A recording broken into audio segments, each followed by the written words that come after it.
Love, light of valuable energy, the language of various experiences, the last occult vortex of evolution.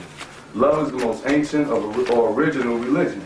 It has no visible temple, nor any readable scriptures. It is the root underneath which nourishes, and spirituality is a branch, and religions are leaves. Love is a state of interbeing, not an emotional, fleeting feeling. Love means trying to find oneself reflected in the other. Love is a mirror. Meditation is a search without a mirror. You cannot love less, and you cannot love more, because love is not a quantity, but a quality, which is immeasurable. Love is something within you which is beyond and beyond all that is measurable, therefore unlimited. Love is a byproduct of a rising consciousness, a blossoming of one's being. Love is the ultimate value, the final flowering out of the shadow of risen light of consciousness. Before you attain to it, you will have to disappear. When love will be there, you will not be there. You and love cannot exist together because love is a full quantum state. Love is both an impelling and compelling motive for manifestation on individual and universal levels. Love is the synthesis or perfecting and blending and balancing of all dualistic perceptions, the summation of all polarities. Peace, everybody. I read that from The Functionary by our brother Dr. Blind, Professor Emeritus. Y'all can get a hold of this book, it's off the hook. The brother did some serious research.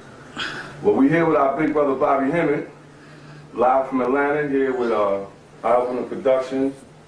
And he's going to give us some on love, and this tape is a universal tape.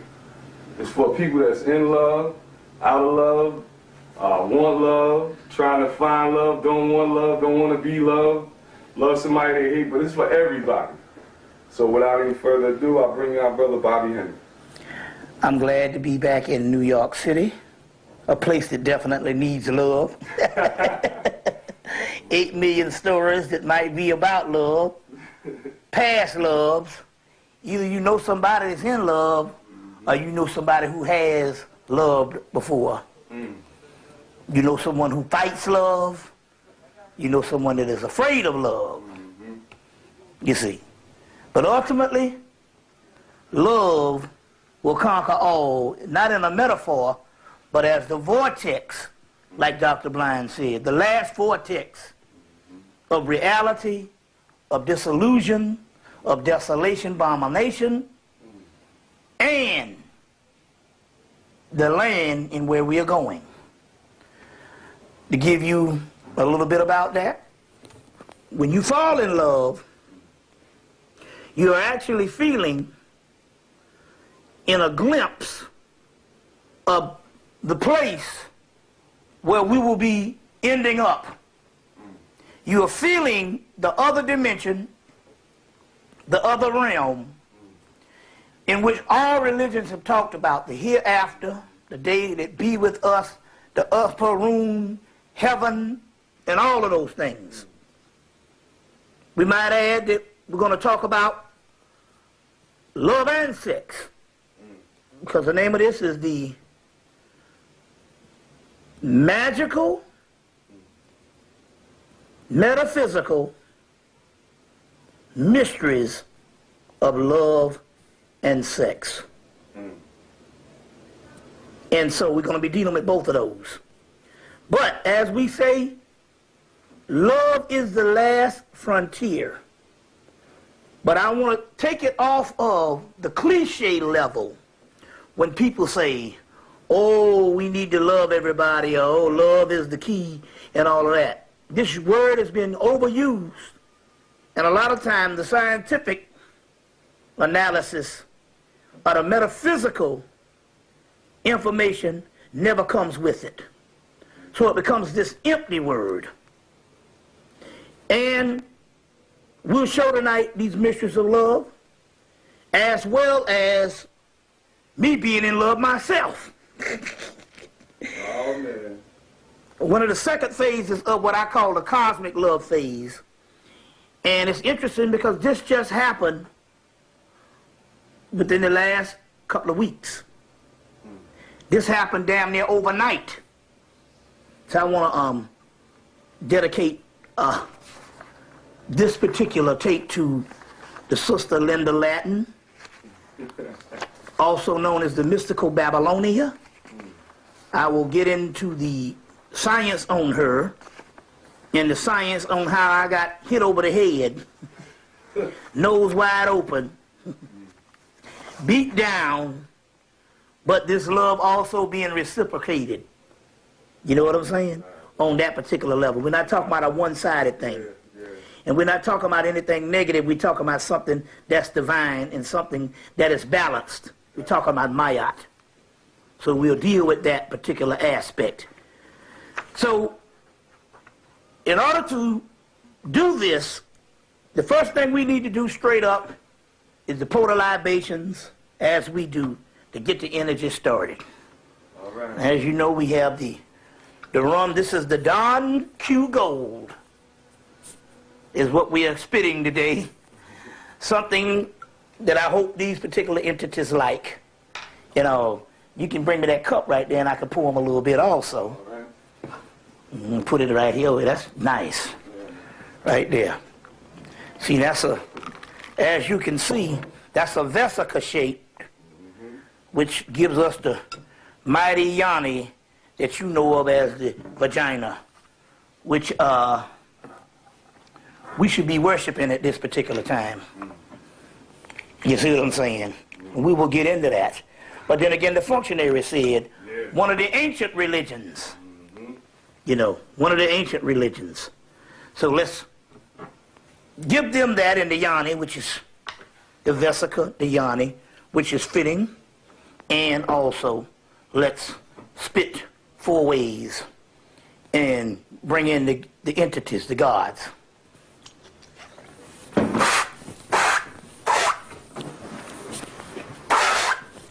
All right. Okay. Babylonia, Babylonia, Babylonia. Ashe.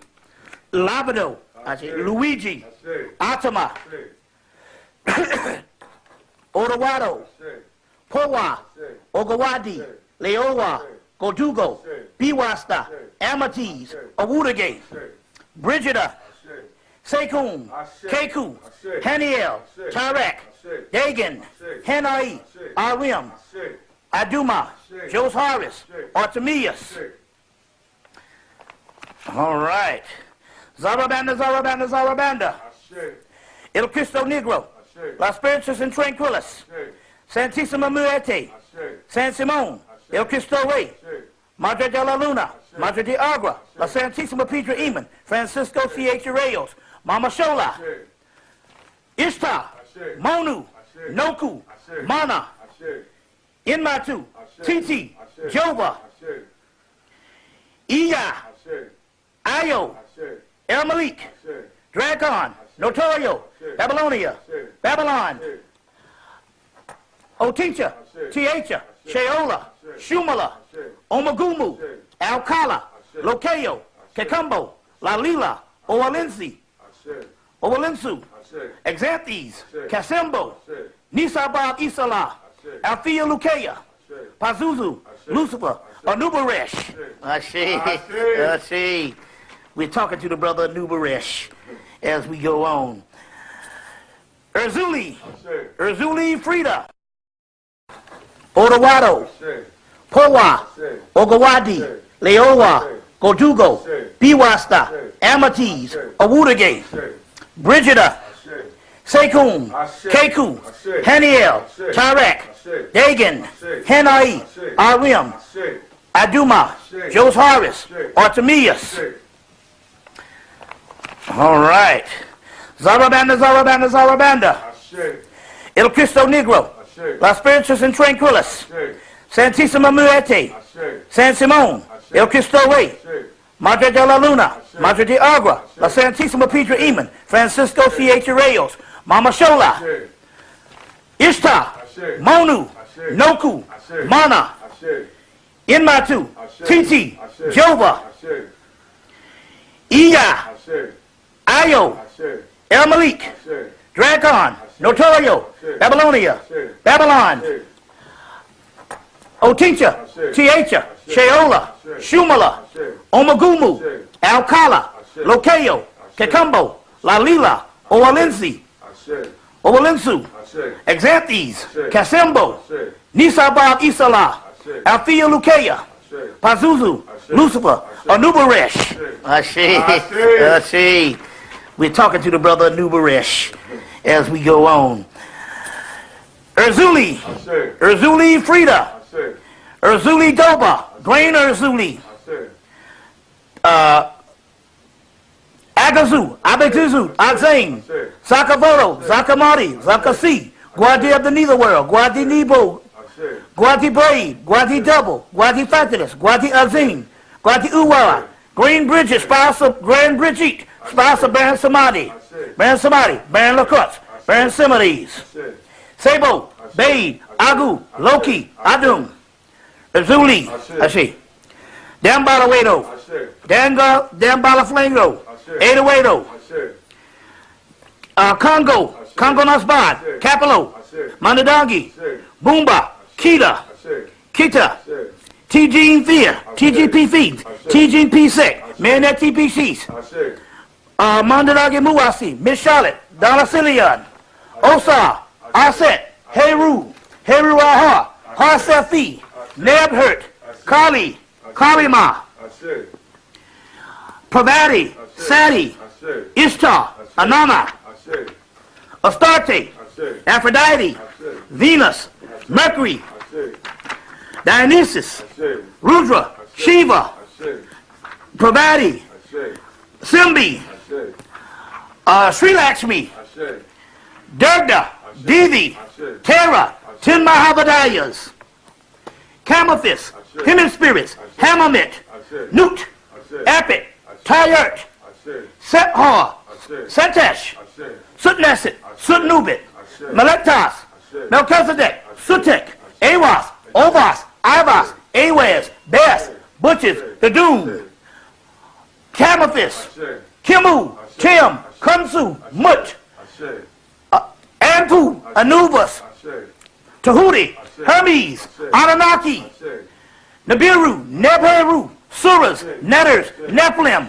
Typhon, Tiamat, Araskagul, Echidna, Ishtar, Kingu, Mamu, Labu, Abu, Laamu, Leviathan, Latayathon, Baal-Shem, Butches, the Doom, Uwajet, Nekabet, Sekhmet, Mayat, Metatron, Sashet, Selket, Nebhurt, Bass, Patah, Amin-Rithasar, Osar Tentiamenti, Isis-Sathis, Sathis, Anukis, Sathis, New-Isis, New-Isis, Mu-Isis, Mut, Kansu, Minchep Sensei, Ramanatu, Camophis, Kanununum, Lilith, Layla, Lilu, Lilitu, Asuras, Kalipas, Harlots, Baal-Shem, Butches, Dadun, Mu'uwawa, Umbaba, Cthulhu, Shabnigara, Hasta, Yoksatos, Unkulakulu, Nakumba, Umbelinga, Ama, Neama, Ba, Na, Ka, Yugaru, Digitalia stages, Nomo, Harvest Sept, Harvest Herukahudit, Hamaku, Hamakis, Raharkiti, Harpocrats, Hemmitt spirits, 4 sons of Horus, Amit, Apt-Urt, Atin, Aman, Amin, Emmanuel, Bel, Butches, the Doom, Diabos, Shutan, Satan, Cabdit, Abdit, Sad, Had, Sabdu, Bel, Mithra, Kingu, Kimu, and I guess that would do it at this particular time. We'll some others will jump out as we go on.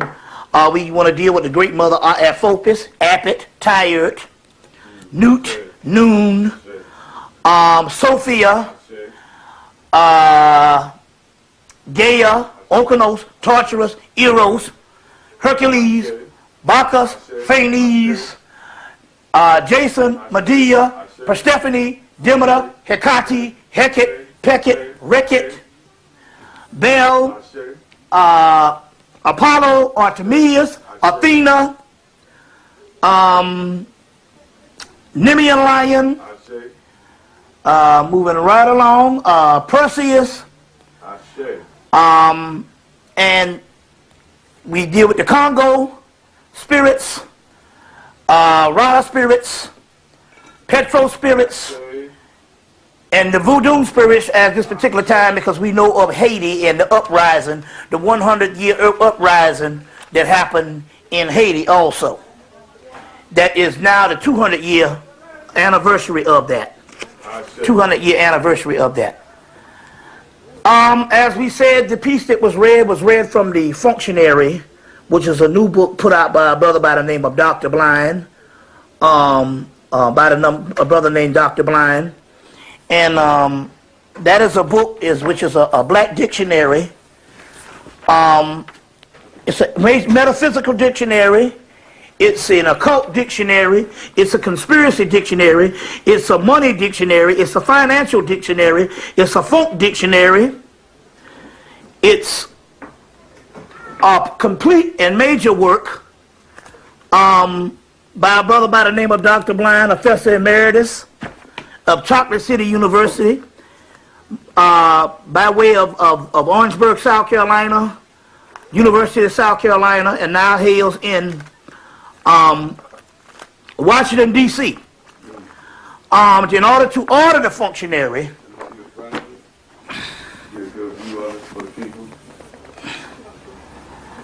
you want to call Dr. Blind's cell number 240-447-6146. 240-447-6146. This is Dr. Blind. This is the prototype copy. It is off the hook. This is also a picture of Dr. Blind. Everybody get this book. In the back of the book.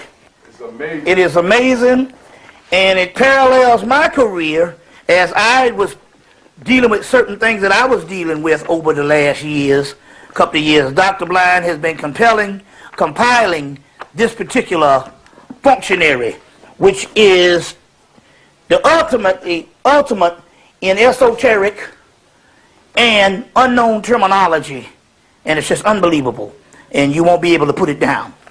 Going right along, we have a lot to cover. One of the books that we want you to get is a book called Love is a Fire by Llewellyn Vaughan Lee. Do you have that book? Yes, somewhere. Yeah, but wherever. It'll take me forever. I got it. Yeah. Llewellyn Vaughan Lee, Love is a Fire. Another book is the Science of Love. What's that? The Science of Love. Science of Love by Dr. John Baines. Right. And we'll be giving you several books that you need to deal with. We'll give you tantric books also that you need to deal with. That you also need to deal with also. To start off with this, we must understand that what we're talking about here is more of a cosmic force. It can't be explained. Now, it was said in a college class I had one year, a black guy by the name of Dr. Latta Thomas used to teach at Benedict College, and he was a preacher.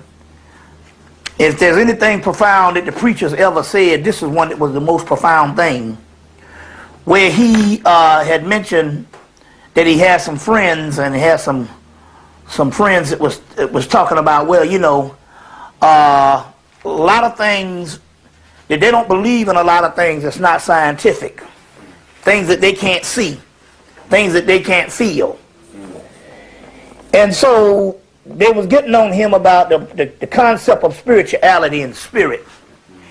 And in order for him to win the argument, he said, well, how do you explain love? What is this thing? And he won the argument because both of the guys who was arguing with him had been in love before. And they knew right then and there that he was talking about something that you couldn't feel, something, well, let's put it, something that you couldn't touch. I want to put it that way because you damn sure feel it. But something you couldn't see, some invisible force. You see, that is the basis of spirituality. In that particular case, you don't need the deity that you worship as the litmus test of whether you are in something spiritual. When you see Christ, quote unquote, the picture of the Jesus Christ, and you see the heart chakra, and you see him holding this heart, the only thing there is the heart. The man or the person is just a figure or an image to give to you so that you can better understand it, but too often we get lost in the figure and the male image other than what is this thing truly talking about? And how does it represent me if you are a woman and you got this male image? Well, he has the heart, and he's holding the heart.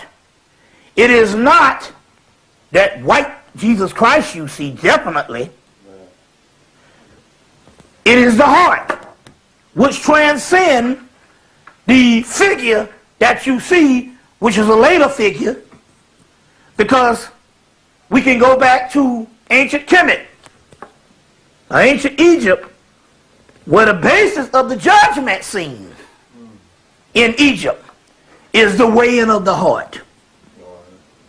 So we're still talking about the heart chakra, the mysteries of Osiris, the mysteries of Dionysus, the mysteries of Bacchus, the mysteries of Phanes, the mysteries of Shiva. And we'll go into some of that particular aspects as we go on. But for the first time in history, 2,000 years ago, which no matter how great the Christians claim, Jesus is loved. Jesus comes as a debauchery because Jesus comes in the motif of the Roman government, devoid of the penis, the phallus.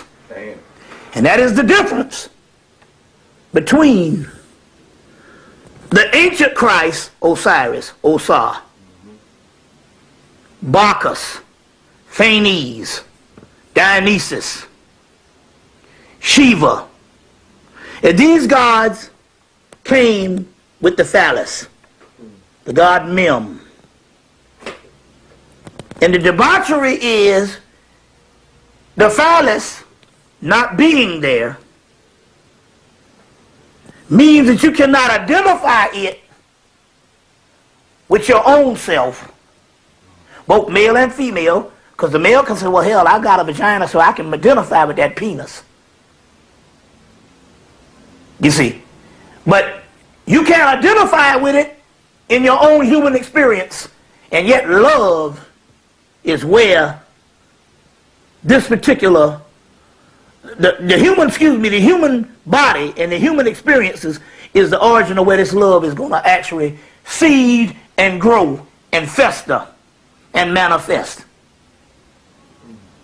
You see what I'm saying? So you got the heart, but you don't have the penis. Now there's different levels, but we understand the heart being this divine aspect, and it can be separated from sex.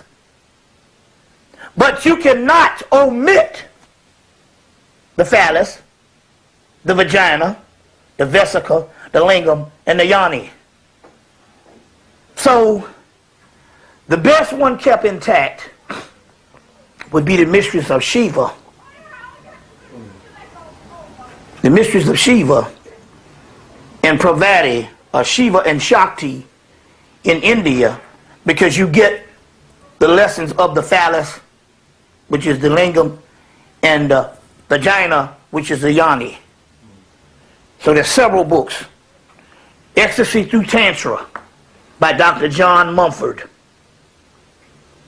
Tantra, The Cult of the Feminine by Andre van Lijsbeth. Sexual Alchemy, Donald Tyson. Tantra, The Way of Action by Francis King. Putting this thing back to the human level, when Dr. Ben used to say that the latter gods, the Hebrew, Judeo, Christian, and Islamic gods, become unattached, or detached from man, unapproachable. You see, unapproachable. So therefore, this mystical aspect of love is lost because it is not manifested on the physical on one particular aspect, and it's not connected to us. So this particular love that we give to Jesus Christ is unapproachable. Whereas this love is not talking about some man out in space, some spook god. It's talking about the heart chakra. And that's what we'll be dealing with also. So this particular person becomes without the phallus. It comes without the divine aspect of the male organ, since we're talking about this male Christ. Right. But we can't separate this thing here, because we can't separate this from the female aspect, because we also know that the female aspect is also has a lot to do with the Virgin Mary, which is nothing but the ultimate Aset or Isis mysteries. The whole book, Isis in the Greco-Roman World. Here's a new book that will explain a lot of that. It's called Isis Magic, by this word, Isidora Forrest. Isidora Forrest. Cultivating the relationship of the goddess of 10,000 names. Ultimately, a lot of our female mistress of Sophia, the female mistress of Mary, the female mistress of the Holy Shekinah in the Kabbalistic mysteries, is coming from the Aset mysteries, which her temple, the temple of Philae, ironically was the last temple to close in Hemmitt. Wow.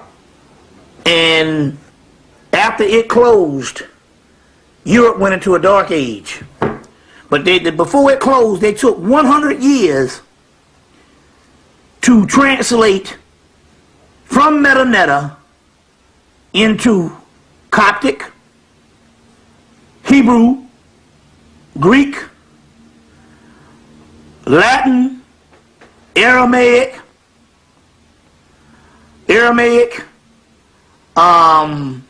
Islam, as far as Arabic. They translated the Metanetta into the existing languages of the latter days before that temple of Isis closed. So it's documented in groups of studies that came out from in the early 1990s. Symposium called the Alexandria Symposiums, where they came together and they brought out all this stuff that the Europeans was holding on to for years. More and more of these conferences and stuff that came out of the Library of Alexandria. And as a result, they came out with these particular books. And in one of those books, they go into how All of this stuff was translated into metaneta. And that's how we get a lot of the mysteries that we have now. So, despite what people think, the people didn't come in and steal anything. How could you steal something from a people and you don't know how to read their language? Right. That means that those people had to systematically and on purpose translate this stuff from metaneta. You see. So, moving right along, we have a lot to cover. Okay. As we go on, let's deal with the heart chakra. The heart chakra is not only a chakra, but it is also a subtle organ in the body. Here's a book called Theosophia by Arthur verse Lewis. This is what the Pope and all of them worship. This is the true meaning behind the papacy. If you look on the back of the book, you will see a little heart. Yeah, I see it. With an eye in the middle. Let me get it. I got it. See it? Yeah. The heart with the eye in the middle. You see. Now, What's that significant of? it's the heart chakra, but it's also the all-seeing eye. Right. So we're also talking about consciousness. Now, yesterday, I did a lecture yesterday, and in the lecture, I explained in this particular book, this is a book called Kundalini Evolution and Enlightenment, edited by John White. And I showed this particular diagram of how consciousness rises up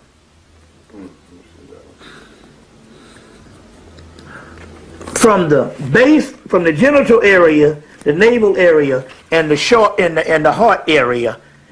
You don't even become conscious until you hit the heart chakra. Wow. You see. So it is, you can see why the eye, let me draw this out. You know, shoot. Me being an artist, at least I can do is draw it out. You know. And draw it out at least. And where it has the eye, I'll put the eye of Heru in it for the people.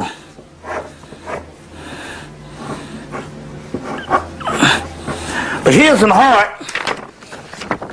This is the heart, as it says, it shows here, and there's an eye in the middle. You see.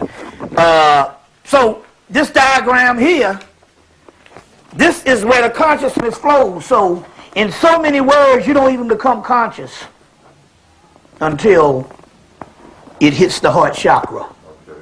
That's why most people, consciousness is down here in the genital area, which is called the animal car. There's the animal car, there is the inferior car, and then there's the divine car, which starts from the heart chakra on up into the third eye, the pineal gland, and pituitary gland, the hypothalamus region of the brain. So this is called the inferior car. This is called this is called the animal car. Then the inferior car that would reach from the middle of the genitals into the navel. And that's where most people are. And then what is called the divine car. The divine car is when you come into consciousness like a few people on the planet, but not the masses. The inferior car is where most people are, or the animal car. And the animal car is ruled by nerves, hunger, lust, greed, and raw, the raw urges. You see. And the inferior car is called automaton, or automation. So you can have highly educated people, they are automated by society, they're just running on what was taught to them in the context of their experiences down here, and what is provided for them based on what part of the civilization they are in. So whatever your civilization is and whatever is provided for you in your particular civilization, in your customs, in your culture, and whatever, is where they are in automation or automaton. But on one particular hand, what this also means is they don't go beyond what is given to them based on their experiences, their culture, or their civilization, or their country. So they don't have the divine vision to see beyond their regular, routine, mundane function of life.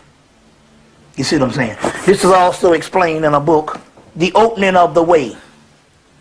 The Opening of the Way by Isha Schwaller de Lubitz. The Opening of the Way by Isha Schwaller de Lubitz. This is the older model from the early 90s.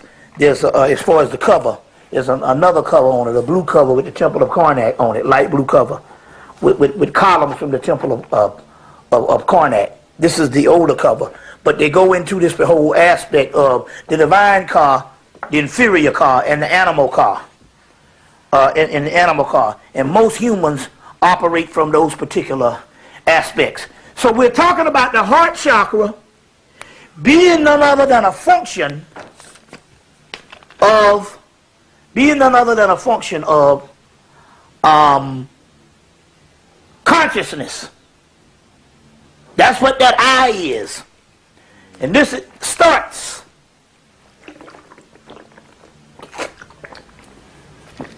the consciousness. Now this is interesting because when we look at a person falling in love, for a brief period of time, whether they use the ego, whether they play games, or whether they let it annihilate them, the annihilation is the object, and I'll explain that in a few minutes. Either way, they must admit, whether they fight it or not, that they are not the same as they were before they fell in love. It is something that alters and changes a person. And it is the driving force that will get a person to do something that they normally wouldn't do. And you know it's a form of consciousness because it usually happens when you don't plan on it. You know what I'm saying? So some people say, I choose to be with this person because I want to fall in love with this person. But it doesn't necessarily mean that they're going to fall in love with that person. You know what I'm saying? Right, right.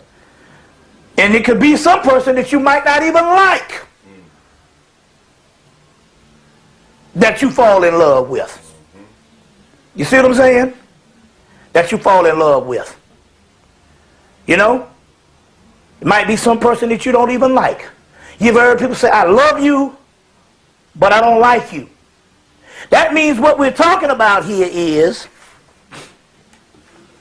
we're talking about a force that is outside of your regular function, your regular thoughts, in your regular schemes, your regular plans, and your regular ideology, and idiosyncrasies. You understand what I'm saying? Yeah. Which is a good chance now to ask me some of those particular questions of love. All right, everybody. To get into the flow of this. One moment, and we'll be back with those questions.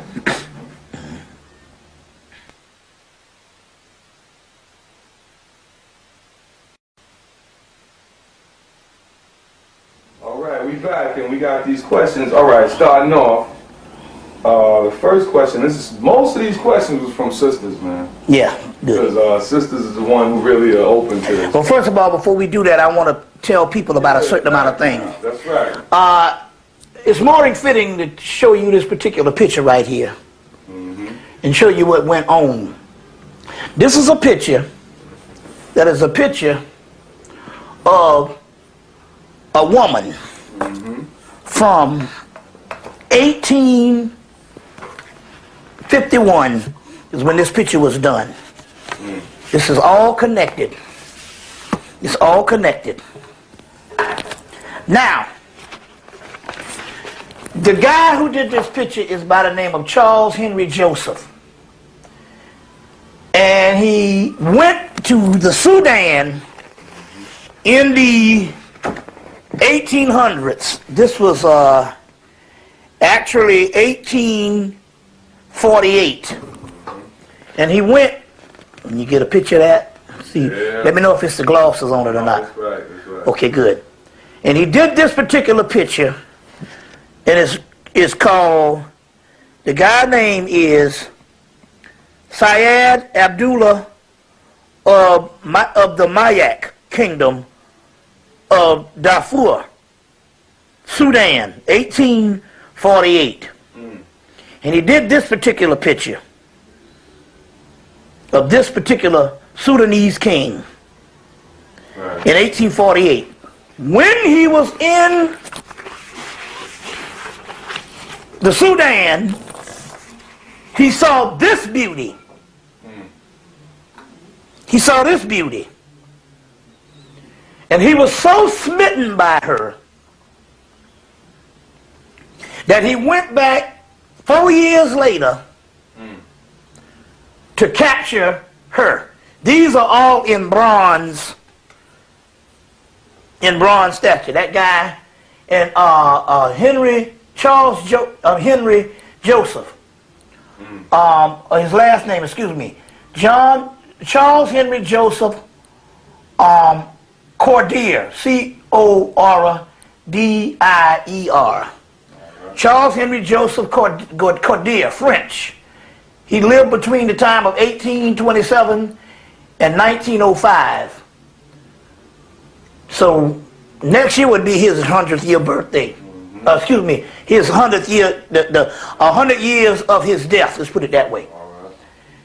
This person, he was so smitten by her beauty until he named her the African Venus.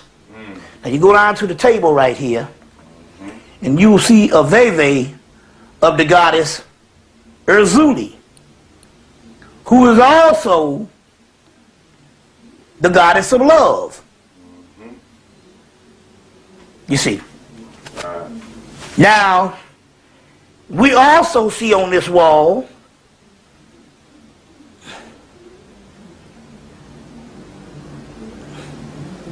the goddess of love, Het-Heru, or the goddess Hathor.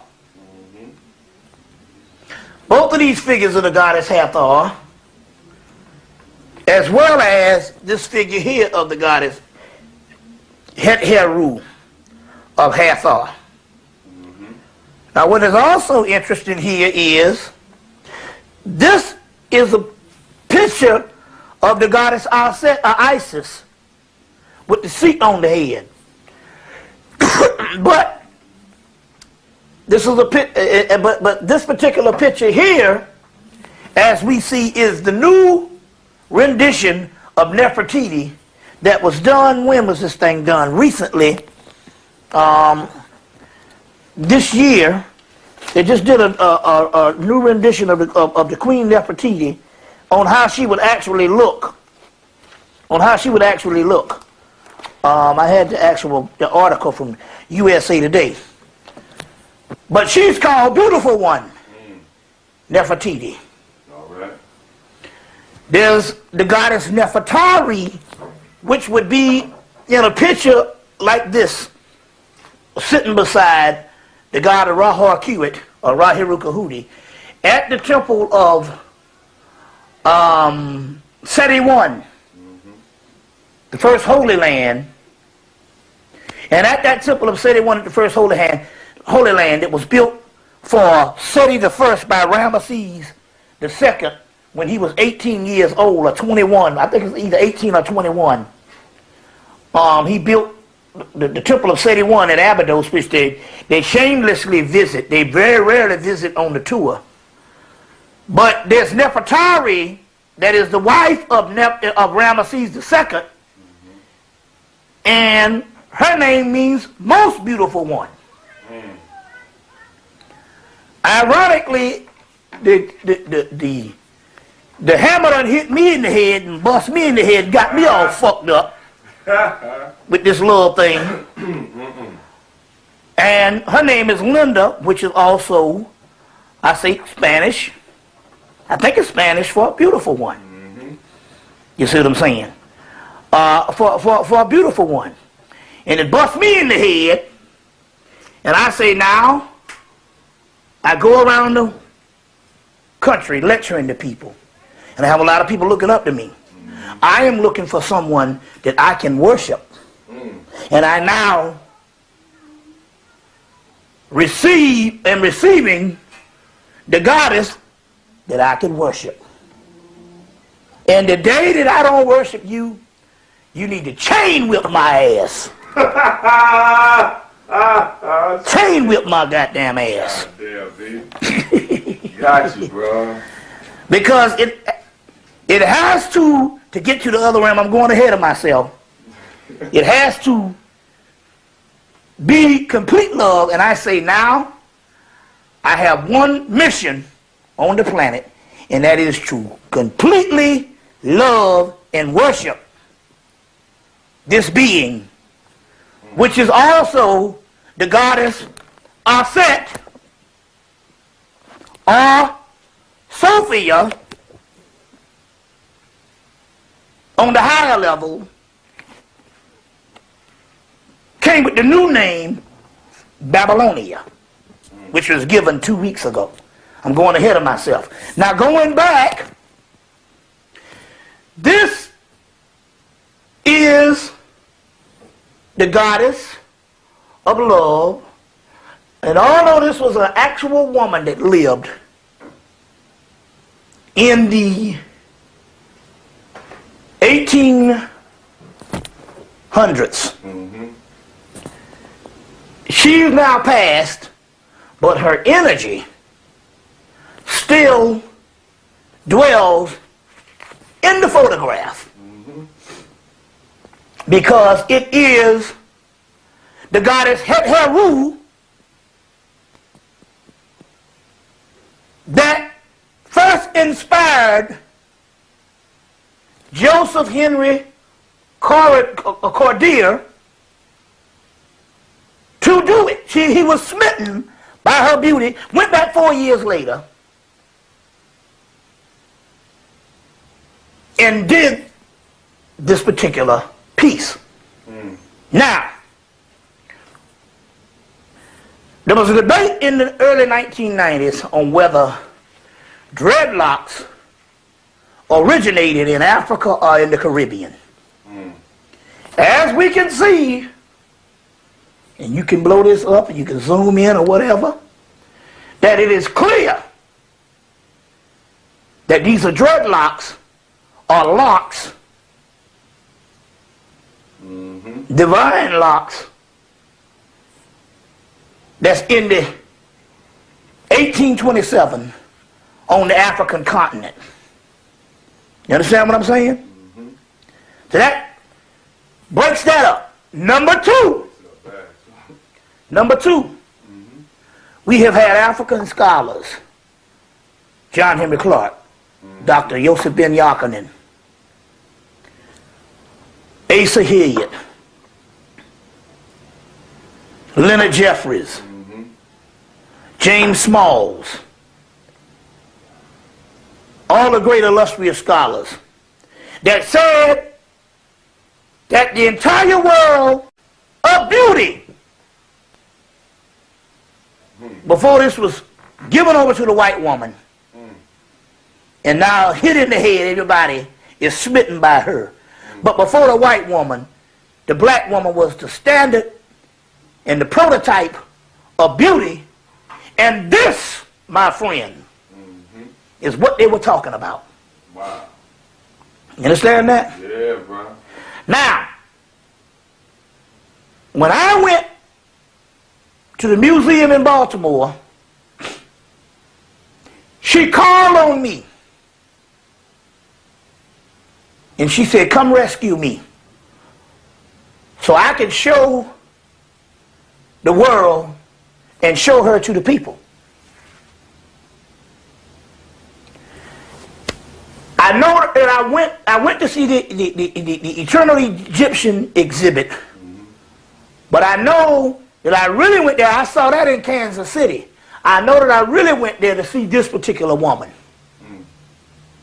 and rescue her so the people could see this beauty.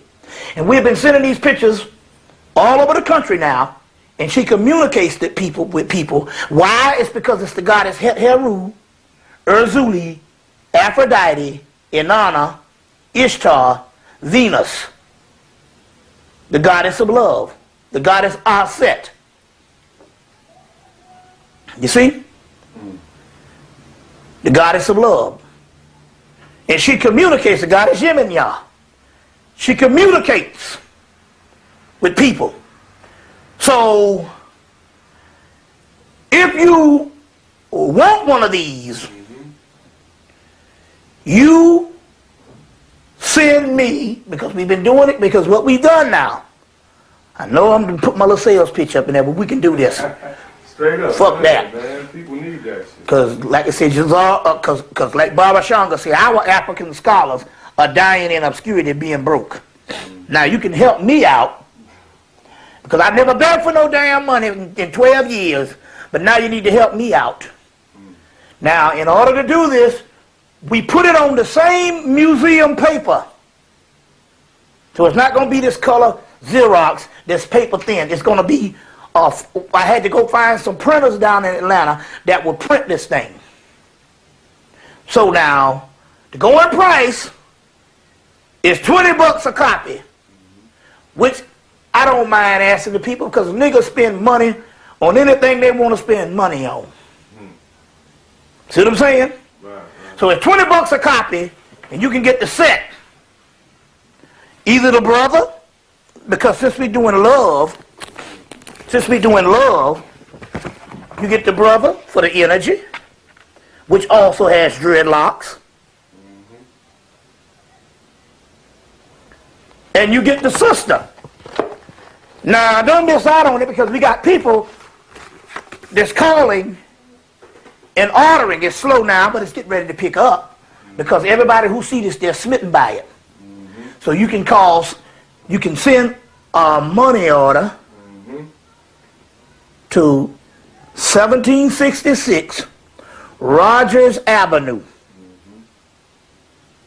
Atlanta, Georgia, R-O-G-E-R-S, Rogers Avenue, Atlanta, Georgia, 30310. That's Bobby Hemmitt. Send the money order in the name of Robert Hemmitt, R-O-B-E-R-T-H-E-M-M-I-T-T. Well, at the end of this, we're going to hold up the love fund. That's right. Because it's like sitting at a lecture. Right. They're at home, and they're going to be able to send that to you. Send it. And to 1766 Rogers Avenue, All right. Atlanta, Georgia, 30310.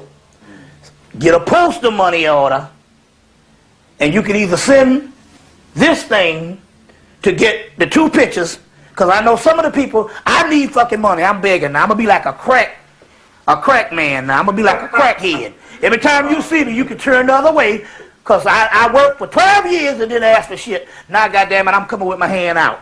So when you see me, you better walk the other way, because I'm begging. Because I'm not going to end up in the poorhouse. And I did all this magical work. Now, you can get the, but for those people who don't want to send, because you can also just send me some money for the love fund.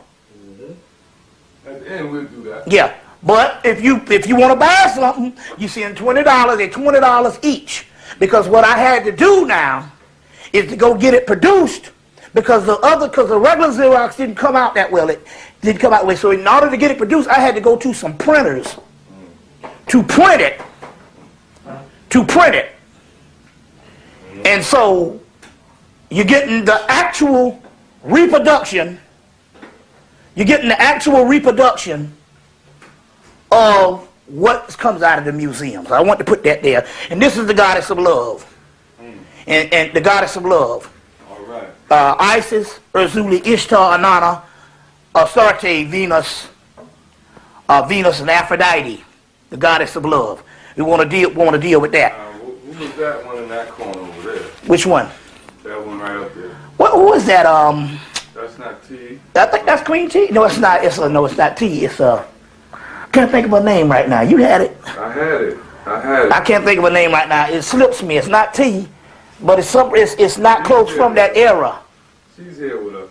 Yeah, she's here. Yeah, she's not close from that era, but some people would know and they will name it when they get the actual tape. Right. So at this particular time, what we want to do is we want to get the questions down. Right. Like I said earlier, most of the questions was given by women, and of course we're gonna go with first question is it possible for two people who love each other to absorb the other person's energy, negative energy, who they're with, like the other person's shortcomings, or could it cancel it out? And that goes to what people's perceptions of love is. I think we should. Well, I'm not. Oh yeah. Okay. I'm just gonna go ahead and ask that question because it's not in any order or anything. It's just thrown out, man. So, is it possible for two people who love each other to absorb the other person's negative? Okay.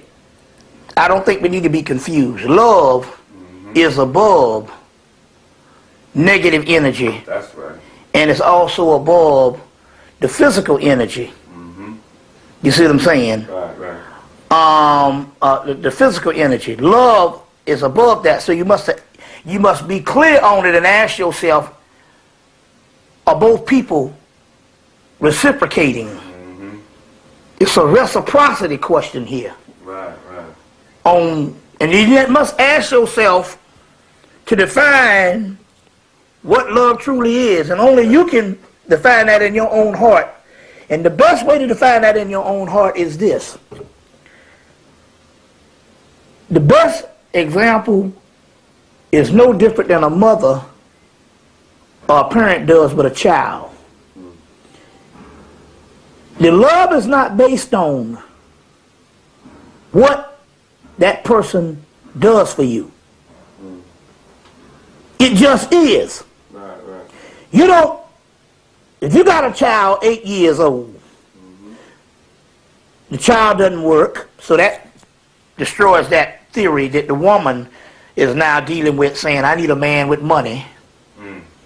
You see what I'm saying? Right, right. You're capable of loving that child, although that child is totally dependent on you. You see what I'm saying? So it doesn't work. It doesn't even have to produce talents, because some people can say, I love you because my child has some type of talent. My child gives me back something of enjoyment. No, this child can be retarded, and you can still love it. That's love, because it just is.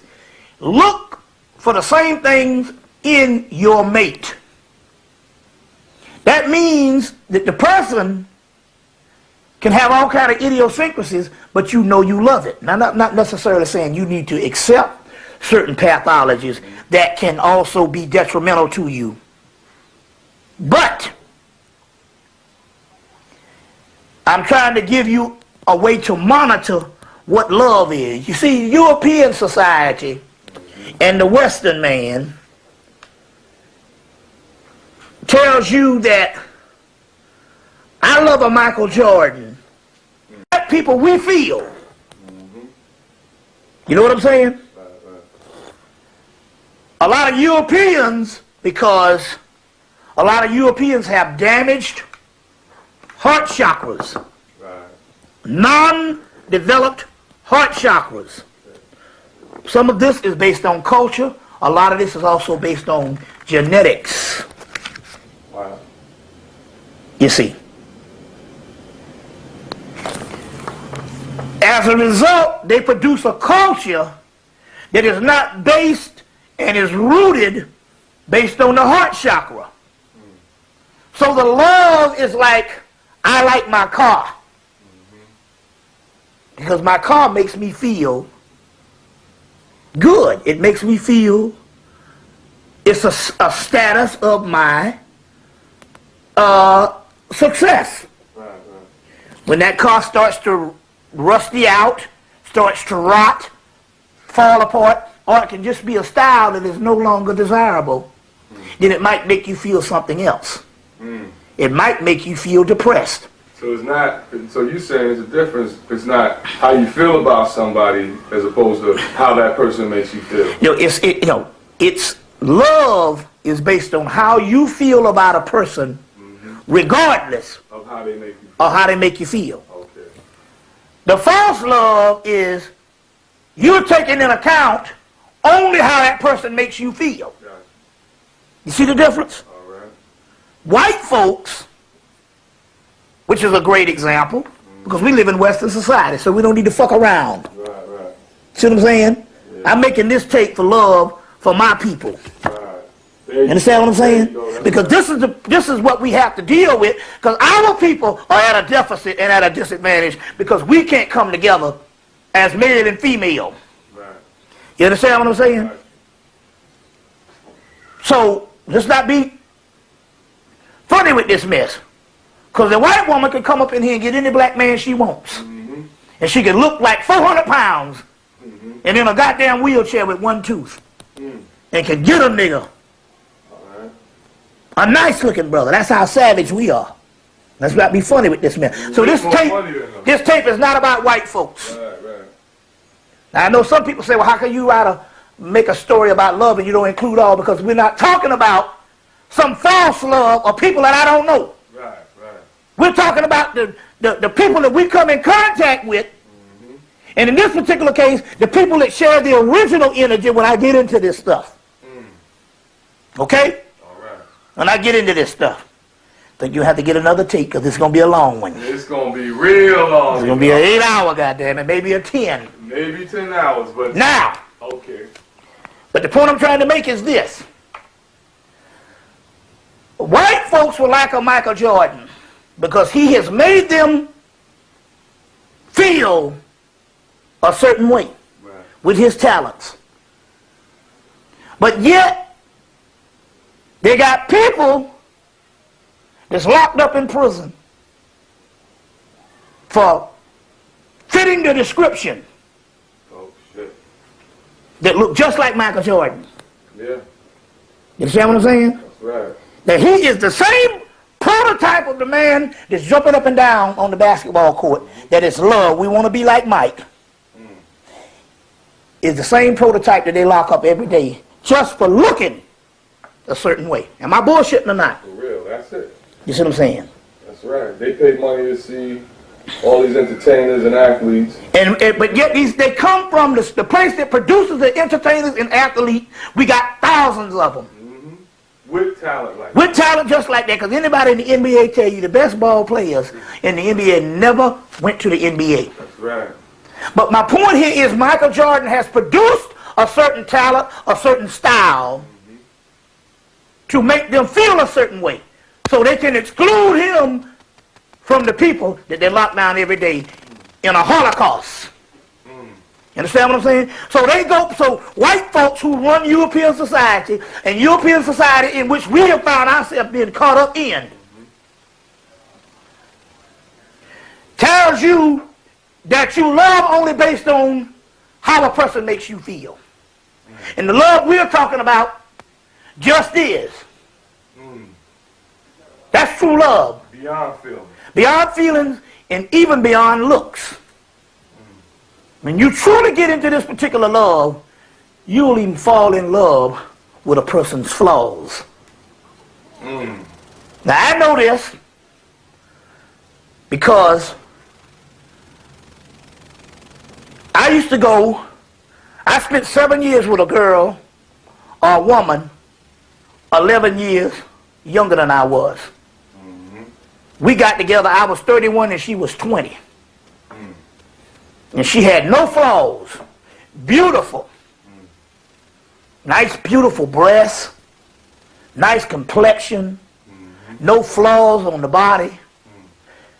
And I was with her for 7 years and was content. And didn't necessarily mean I didn't love her. But I saw the dichotomy, or I saw the comparison whenever she did depart and we went our separate ways. That was an agreement. We didn't break up. It was spiritually time for her to go. And my age catapulted me into the 40s, because I was like 38, 30, going on 39 at the time. So the range of women that I would deal with would be in their 40s and even in their 50s, 50 plus. And as a result, I've had two contrasts of youth within a couple of years, and I could tell the difference. I could tell the comparison. And to whereas I was smitten by the sisters that had the age on them. As a matter of fact, that's what turned me on the most. Now, although I'm using something physical, but I'm trying to say here is, love can do the same thing, where you can actually become smitten, admiration, or a love for just the flaws.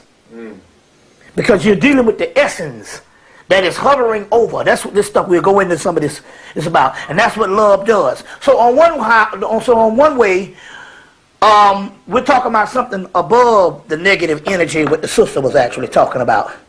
What the sisters are actually talking about. So in so many words, again, the real origin of that is the same way you look at a child. It's how you feel about somebody other than how they make you feel. Now, we know this for a fact with white folks in the office. You come and you in the morning time, you say, "Hi, how you doing?" They say, "How you doing?" And you go on about your business. You come back a few minutes, you might see that person again, and you might go, as a black person, "How you doing?" We greet them every time. And they're looking at you like you crazy. Because, no, we've already done that. They got certain protocols. And they want to know, what the fuck is this black person? Every 5 minutes he got to say something to me. It's just that black people, we go by, we feel. So by feeling, we engage in contact. That's why black people might not necessarily like you, not because of your political affiliation, you see what I'm saying, or any type of thing that you do, your worldview. They might not like you just because you don't make them feel a certain way. No, excuse me, they can't feel you. That's the point I'm trying to make. Because the political thing, you can make a person feel a certain way based on your politics. Black people and indigenous people can go, "Oh, I ain't feeling you." And it doesn't have anything to do with your political expression, your style, or anything. You know what I'm saying? You can have on a nice suit. You can even be a person that tries to act nice. And they go, "Oh, I don't know, something ain't right about them. I ain't feeling them." You see what I'm saying? Right. Well, this is also the response of the love. Because what are we really talking about here? Ultimately, we'll be getting into this throughout the whole lecture, is we're talking about the soul. All right. And love is nothing but the expression of when the soul starts to wake up. And when the soul wakes up, it responds. That's what enlightenment is. So you can go with that. All right, now we got one from a brother, and you could tell us a brother because he says, could you tell us the significance of each chakra? And what do we learn at each chakra? Okay. What do we need to learn to move on, and specifically the heart chakra? Okay. Tell us about all right. the chakras, and what do we learn at each chakra? Well, that's why it was good that I went with this diagram, because basically it's still 1, 2, 3, 4, 5, 6, 7 dots within this circle. This is a good one now. This book here, I recommend this book. This is on page 425 of Kundalini, Evolution and Enlightenment by Dr. John White, edited by John White. And in here, you learn certain things. Are those the elements also, the 4 elements? Yes. Up top, yes. All right. Now, are they elements for each chakra, or the elements? That's this. I'm quite sure that if it by being in the head, after you have a uniting of the energy getting to a certain level, it polarizes the 4 elements. So the 4 elements are produced after a certain illumination of energies. You see what I'm saying? Now, obviously the genitals are the raw. I talked about this on the automaton aspect, so I've pretty much answered the question. This is the root chakra, which is desire, raw lust, It can be greed. It can be things on how you feel, but you can't really direct it and stuff until you start going up to each level. Then you become more in charge of the forces that is down in the root chakra. So it's more important to think about the heart chakra, because this is the first time that these particular elements that is dormant in the root chakra become active. All right. And that's when you start feeling certain things. And that's why everybody's capable of love, even the people on the lowest level. You see what I'm saying? Now, if the heart chakra was up here, we'd be in trouble. All right. But thank God it's merciful. It's in the middle, so you don't have but a short way to go. And that's why we can fall in love haphazardly. You see what I'm saying, on a particular level. And then, as you know, this is the gateway that starts the enlightenment. And the enlightenment is what you deal with it. Now, what's the difference between love from an enlightened man than love from the average human? The average human is basically it had a simulation of this energy that rises to the particular heart chakra. But because they don't have the divine mind, what happens here is this can be very emotional. It can be set in several games we play. It can be political, and it can be things for a very short time. It's only when you define this in its rightful form that it can move on to the head. When you don't define this when it rises to this particular level, what will happen is it's only a doorway that is open for a certain period of time. And after that certain period of time, if you don't define it, this is when it shuts down and you end up getting divorced. You know what I'm saying? Or whatever. Now, what is the gestation of that time? Who knows? It depends on the person. It depends on the energy. It depends on whether it was a real subtle energy or whether you were in love at all. But when you define it by surrendering to it, which is what happens in the book Llewellyn Von Lee book, he said you have to surrender to this. It's only when you surrender to this that it can go on to the head. Now, me being a master myself, I am so glad to be sitting in front of you as an enlightened person, which I was humble for years, so I can earn the right after 12, 13 years to talk about this, but I'm only talking about it from my own experience. And my experience was the first time I did this and got to this particular level. Now, I was in love several times, but the time that I'm going to start talking about being in love will be from the period of 1989 up until now. The first time I was in love with a sister named Kimberly, I fought it for a minute, but I succumbed to it, I guess that's the word. And it ended up being a meaningful relationship where we learned a lot about knowledge itself and mutual respect. And to this day, we are best friends. The second time I fell in love with Ginger, again, it was for knowledge purposes. It was for mutual respect. But because I was repeating it from the second time, I would often say, well, to love a person is not never having to say you love them. This is the way I was feeling, but in so many words, I was comfortable with her. But after she left, and the third time this thing hits, you see, I knew that it had to be something more than just being comfortable. I knew at this particular time I had to deal with my situation because I was an enlightened man, and I had to get from a certain level to go on. I said, now what is this I'm feeling? What is this I'm feeling at this particular time in my enlightenment, and what am I going to do about it?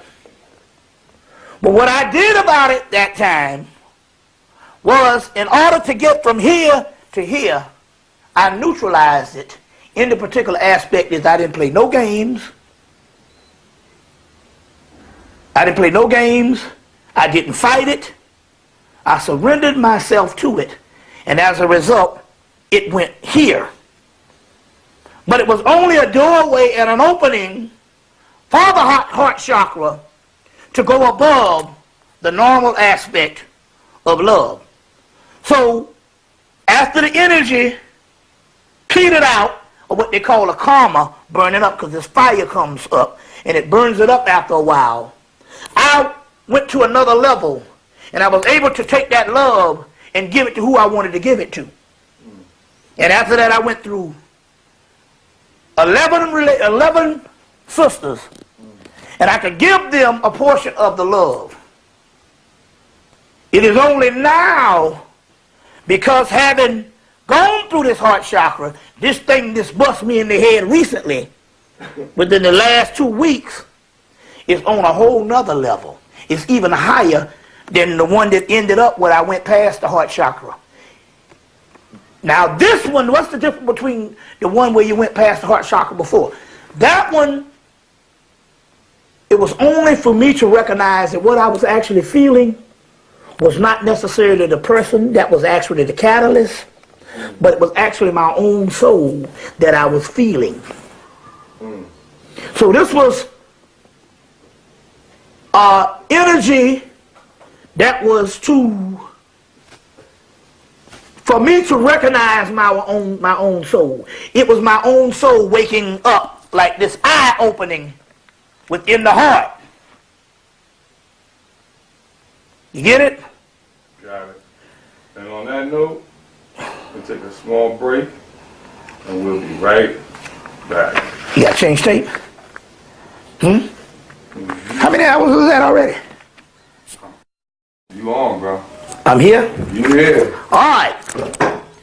So, the last time I was in love was recently. It was to get to know my own soul. That's why it's your heart chakra. And it was to get to know my own soul. And the energy down here wax and wanes. So there's windows of opportunities. So, and we're talking about high advanced cosmic love. So I was getting to know my own soul, and I recognized that. And how did I do it?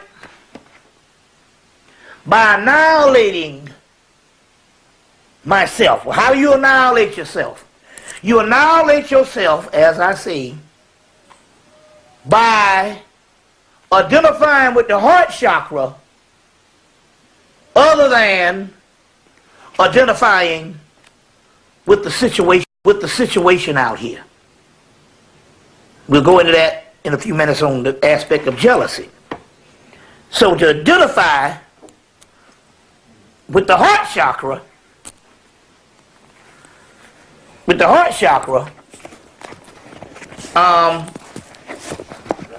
I annihilated myself by going to the next level without paying attention to the situation that I found myself in and focusing on my own heart chakra. Now, once it entered into the head, which is this last part, has a lot to do with where I find myself now. But let me go back. We'll deal with that. Where I find myself now. And that is that the energy now has come back, hit me in the head again, the Cupid's arrow. But now, because I am experienced in this and have gone through the initiations, I don't have to go back. As a result, I can take this energy and direct this particular energy in what it's supposed to be, because there's no idiosyncrasies. There's no identifying with Bobby Hemmitt. Bobby Hemmitt has been annihilated the last go around. So now it's in the head, and Bobby Hemmitt is annihilated, and now I can deal with the pure love. The aspect about this now is that this particular form of love does not dissipate. It's the pot at the end of the rainbow. It's the pot of gold at the end of the rainbow. It is the Holy Grail. Now, what is the difference? What is the difference? It does not dissipate because the simple fact is, I am identifying with a cosmic aspect of my own half, my own self. Everybody down here has a double, a twin soul that you incarnated with. You see, that you incarnated with. Right. And everybody down here has one. The one that I am with now is the twin soul. So now, and only way I could get to that particular level to even receive it or identify with it or recognize it is I had to not identify with Bobby Hemmitt, go to no self, identify with the soul chakra, so that when this twin soul comes, it would be one and not Bobby Hemmitt plus this other person. So I had to neutralize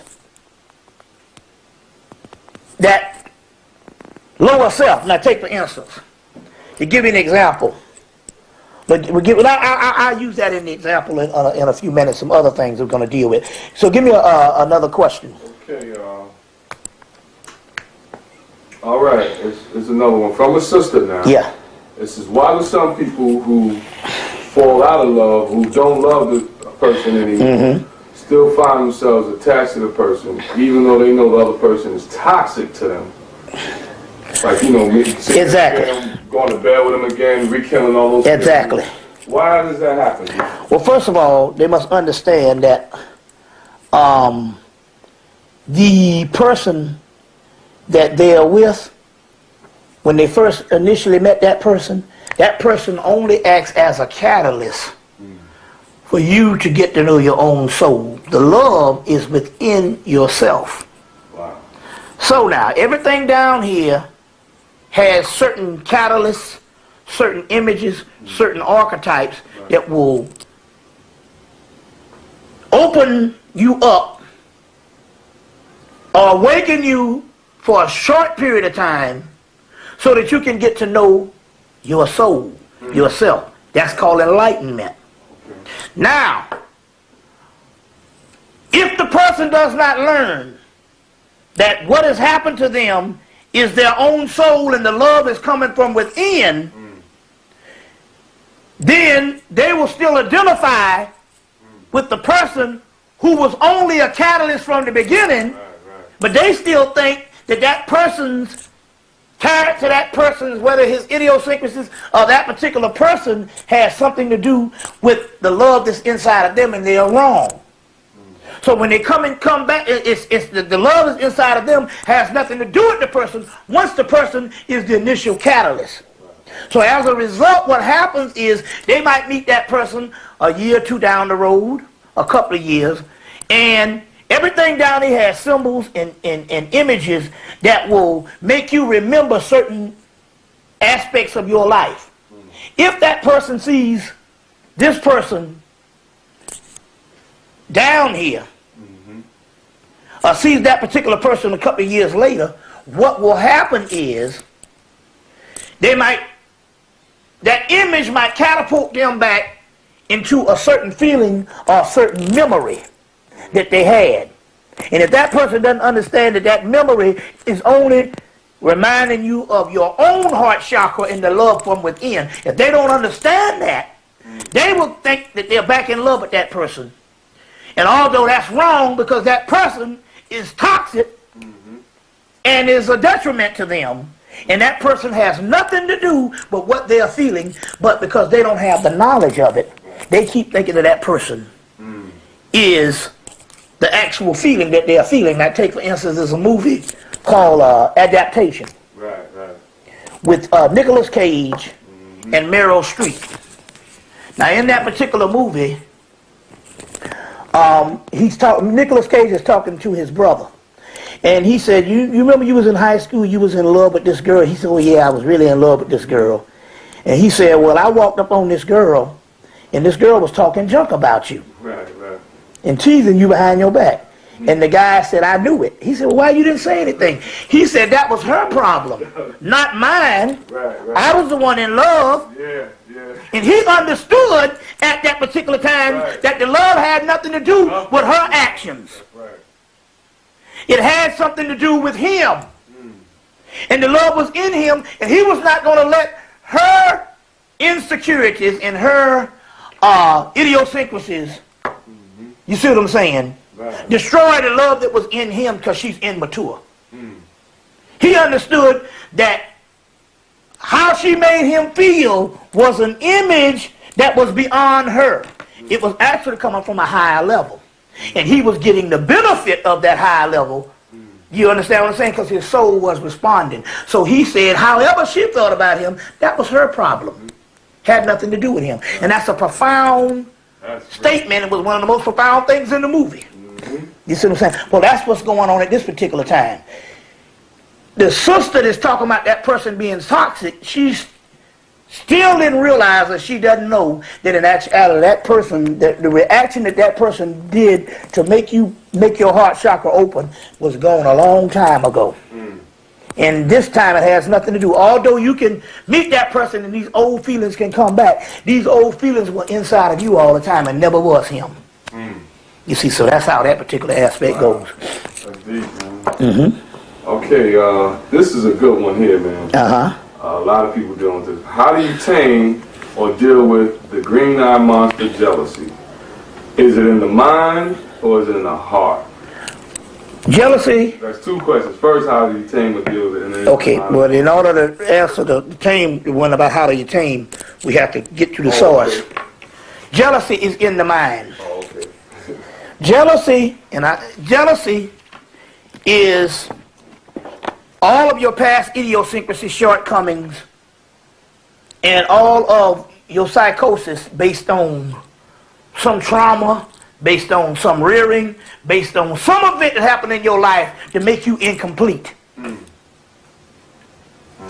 And as a result, your ego has to inflate itself just to protect you. And as a result, later on what happens is, because of some insecurities and incompletion, you become jealous. Now, how do you become jealous? The jealousy becomes because in this particular thing where you have your genitals to your head, this is energy and the flow of energy in the Kundalini. Right. The one that's on the front of the book. Right.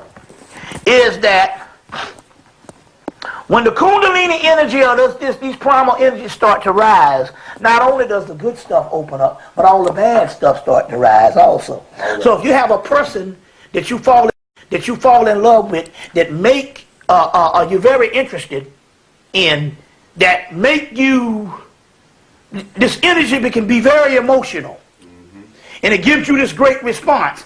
Also, it is also waking up those pathologies, those incompletions, those insecurities also in you. So not only does the bad stuff rise, good stuff rise up, but the bad stuff rises up also. So they say that a jealous person is a mentally deranged person that leads a normal life. That's a person who's not been able to get over its own pathologies and problems, traumas, and it registers as jealousy, and they have thinking it has something to do with the situation they're in. No, it's you and your trauma. You see what I'm saying? And if a person is with a jealous person, what about if the person is not jealous, but their partner is jealous? It's the same. That person, you need to leave that person. You need that. Ultimately, the person has to deal with his idiosyncrasies. Jealousy is not a political act or something you can take off. Right. It's only the manifestation of a person's shortcomings. So can a jealous person love a person? Yes, a jealous person can love a person. Right. You understand what I'm saying? Yes, a jealous person can love a person. But on the other hand, a jealous person also, because of the jealousy, they might think they are in love with that person, but might not necessarily be in love with that person. It can go either way. Probably just depending on them. It just depends. Exactly. Right. You see what I'm saying? Because they can do it. Because we know that jealousy doesn't necessarily have to do with love. You can be jealous of many things in life and not happen to be in love. You understand what I'm saying? So, you can be jealous of several people that you're not in love with. Mm-hmm. So, but that person can easily misconstrue a person that they're in a relationship with as being loved because they're jealous of them. Right. And they don't understand that this is their own shortcomings. Mm. You see them, this their own shortcomings. In that book, Dr. John Bain's book, Jealousy is a mentally deranged person who leads a normal life, in the book, The Science of Love. So, addicted to the madness. Exactly. And and it will come out not necessarily in the aspect of love, but if you notice one thing about it, if that person is jealous, and you deal with that person even when you are no longer in love, or no longer have a relationship, their same mannerisms, pathologies, and the way they deal with you socially will always come up a form of jealousy. You see what I'm saying? Right. So that's just a form of jealousy. So how do you deal with the green-eyed monster? It's based on the individual. You yourself, if you are not the jealous type, you cannot make that other person stop feeling, eliminate the jealousy from their life. That person has to deal with some inner work. And that is the only way that it can happen. All right. You see, yeah. All right. Time too. All right. Next question is, how do you keep your heart chakra balanced? I didn't get the full meaning of that. I mean, I didn't get it. It's a good question. What they mean by it is this: about all the balance and stuff. This stuff has nothing to do with some type of well-oiled machine or some type of thing like that. But I kind of understand what they're trying to say. You keep it balanced. There's only one way to keep something balanced that's inside of yourself. And that's a complete knowledge and understanding of it. You see what I'm saying? I'll give you an example. We can take any occult book. We can take any occult book. See if I can find a picture of the tree of life. They usually put them in most occult books to try and explain something. And you can take any one of these books, and there's an aspect of it. Here's one right here. Right here, where you go up the tree of life in these paths. When you get right here, which I'll talk about later, which is Bina, the 50 gates is also called understanding. So you have to get on the top triad, understanding, to go to the top triad of Keva. You see what I'm saying? So you balance anything through knowledge and information of it. And information of it. You know, yeah. You know, so that's how you do it. Right. You balance any information based on that. Right. Yeah. You know, it's deep like to understand it because the 5%ers said when you ask them what is love, they always say love is the highest elevation of understanding. They always say that. It's like, even though they have a more profound definition of it, but the first one you taught and how we were taught is love is the highest elevation of understanding. Okay. Yeah, and you said you had to pass through understanding to get to the other. Yes. So you balance things out by like anything else down here of having a knowledge of it. Right. Most things that are imbalanced is ignorance of it and not knowing how it operates. Right. You see what I'm saying? So that's one of the ways of doing it. Gotcha. Okay, we got plenty more. Yeah, that's it. So I'm gonna keep it moving. Yeah. Here's one also by a sister, And that's interesting. I got some more that I'm thinking while I'm talking. This one is, what should two lovers do to keep the intimacy going? Like rituals, tantra. What should two lovers do together to keep that intimacy in? Great question. Great question. First thing is, we live in a world of polarities where things down here wax, wane, cycles come and go. Up and down, yin and yang, ebbs and flows. You see what I'm saying? When things wax, that means that it's flowing. You see what I'm saying?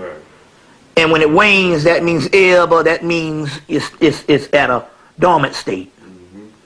Or it's the opposite pole from where the hell you are. So that's the nature of the realm that we are in, this physical realm, because in the Hermetic text they say, is not the man, the woman, the baby real? They say no, they're not real, they're just mere appearances of being real. They say, well, how would you know? The god Tahuti says to Imhotep, or Tat-An, I think it's Tat, he says if it was real, it would be forever, and it would never disappear.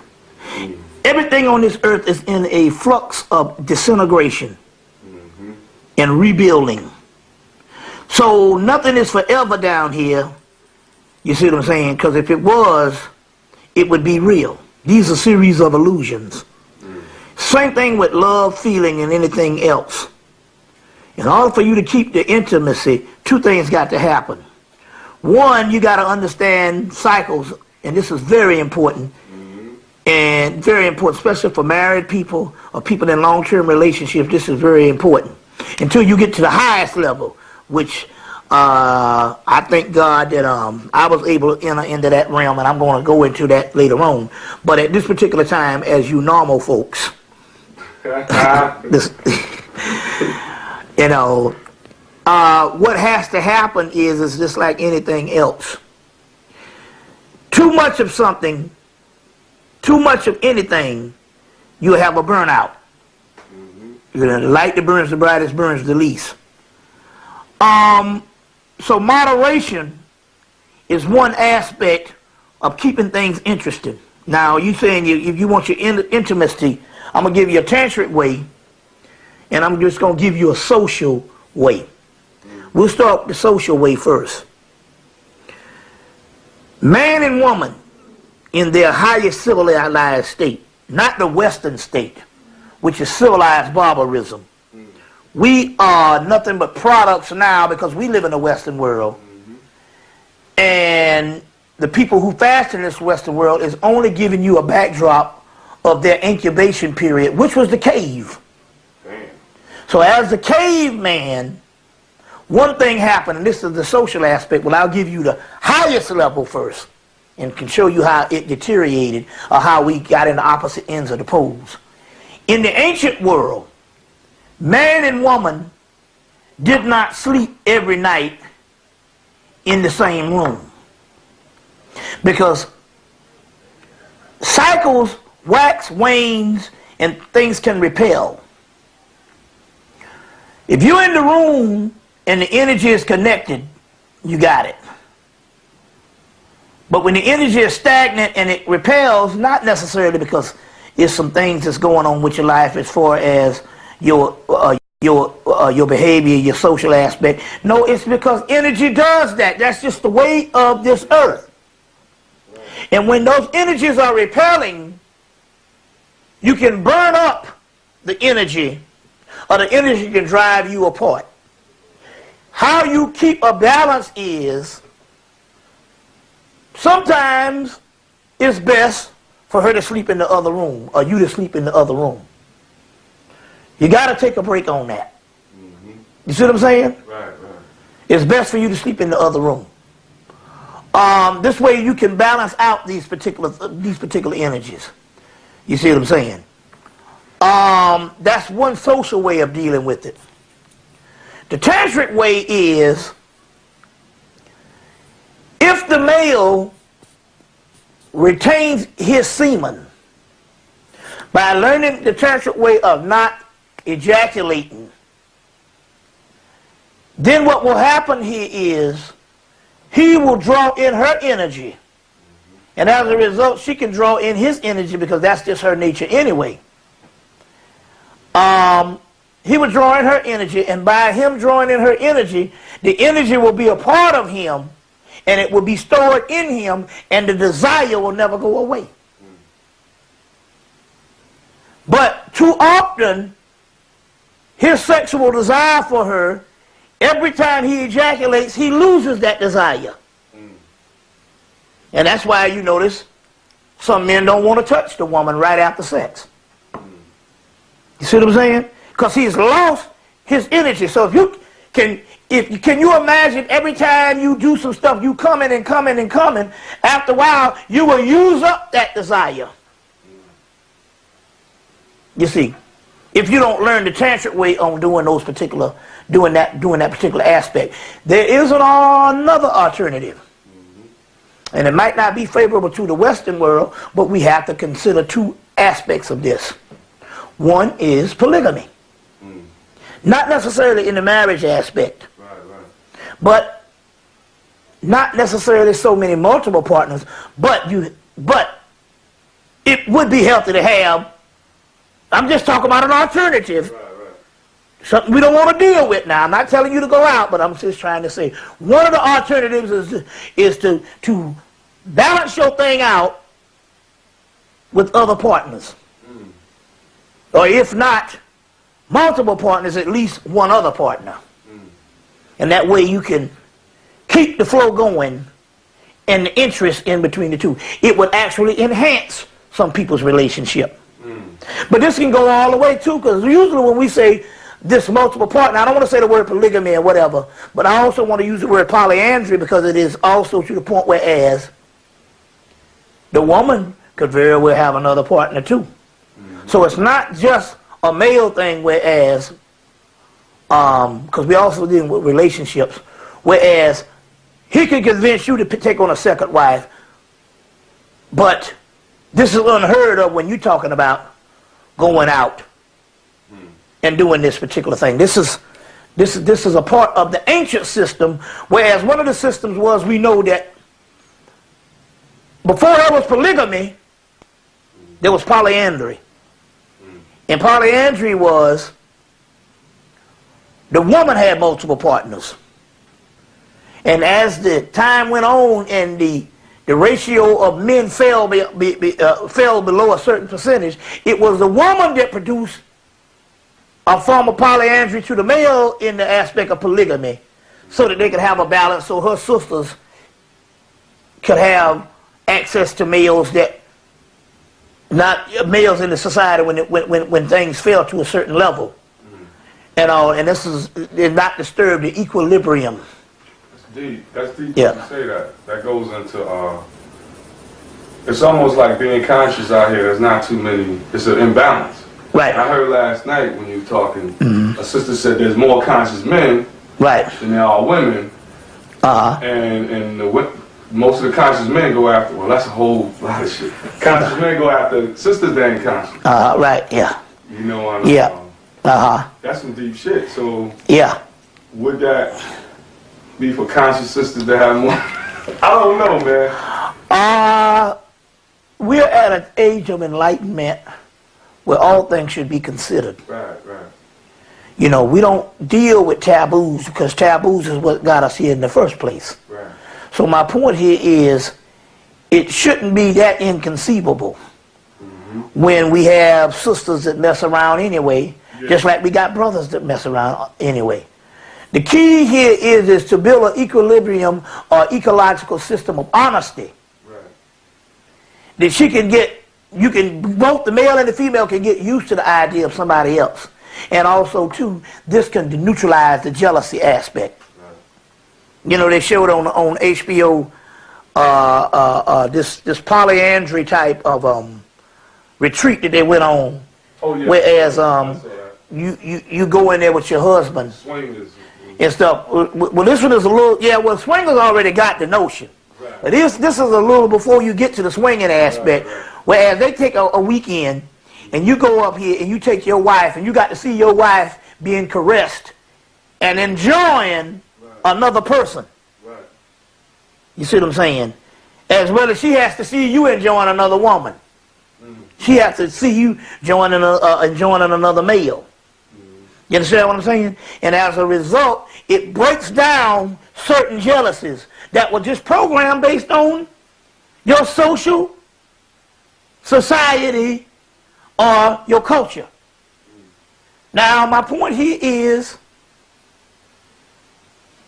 if you was raised in a society where it was free to love who you wanted, and that's all you knew, that would be just as normal as a person saying that you only supposed to be with that one person. You get what I'm saying? It's, so we're still going back to your training. Right. You see, your training, and sometimes we need to break down our training, our taboos that is given to us not by choice, but because we're born in a certain culture. You see what I'm saying? I'm going to get back to something else you just were talking about, but I want to know one thing about pertaining to this question. It says something about, what was it? Oh, now you talk about tangent, but what about certain rituals that we could do?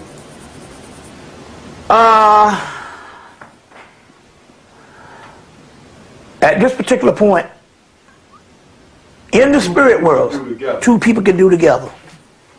In the spirit world, at this particular time, rituals do work. And through a ritual, dealing with certain entities in the spirit world, in some kind of way it's done, that we have lost the science to. All things are possible, especially when you're dealing with magic. The mystery here is, it's going to have to be, in this particular time, it cannot be an old ritual or something that is that has been given years ago, tried by many people, and it's burnt out. Yeah. It has to be a ritual that is made up between the two people, and it has to be one that's new. So I say again, the best rituals are the ones you create yourself. You say, but how do I know it's going to work? For the mere fact you can create something in a ceremony to ask some type of energies or deities or whatever to help you means that it's coming from the inside of you, and it's your own soul telling you what expressions, you see what I'm saying, and what is needed to bring this about. So yes, you can do it, but the question here is, with rituals, it's not for me to give you what type of ritual. It's for you to give yourself and create what type of ritual, because we're dealing with creativity. But they do work with they do work. There's rituals for everything. You just have to make up one. Okay, now we got that out the way. Okay. That goes back to something I made a comment about. Is love, can you experience the real high level crown chakra love you talking about? Like traveling through the heart chakra with somebody that's not conscious? Ultimately, no. All right. What can happen is the person that you, because this is some advanced stuff with this one. Right. That's what I'm thinking of this. I'm talking about the way I feel. The thought of me not producing love for her,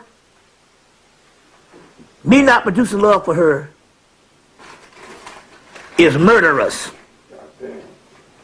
God damn, D. I have one desire, and that is to love this sister with every fiber, or she can chain whip my goddamn ass. Okay. That's the type of shit I'm talking. This thing is so severe. Until the thought, now we're not talking about murderous in the aspect of, I'm trying to give you the expression. I'm not talking about some insecurity. I'm talking about something that now is your life. You see what I'm saying? Right. So that's a whole different thing. Can you get to that level? I think not. It has to be, what I'm talking about can't be explained in human terms because it very rarely happens on the planet Earth. We're talking about things that's like 1 in a million. Right. But I'm at that level. I can't explain it, you have to get to that level, whereas this being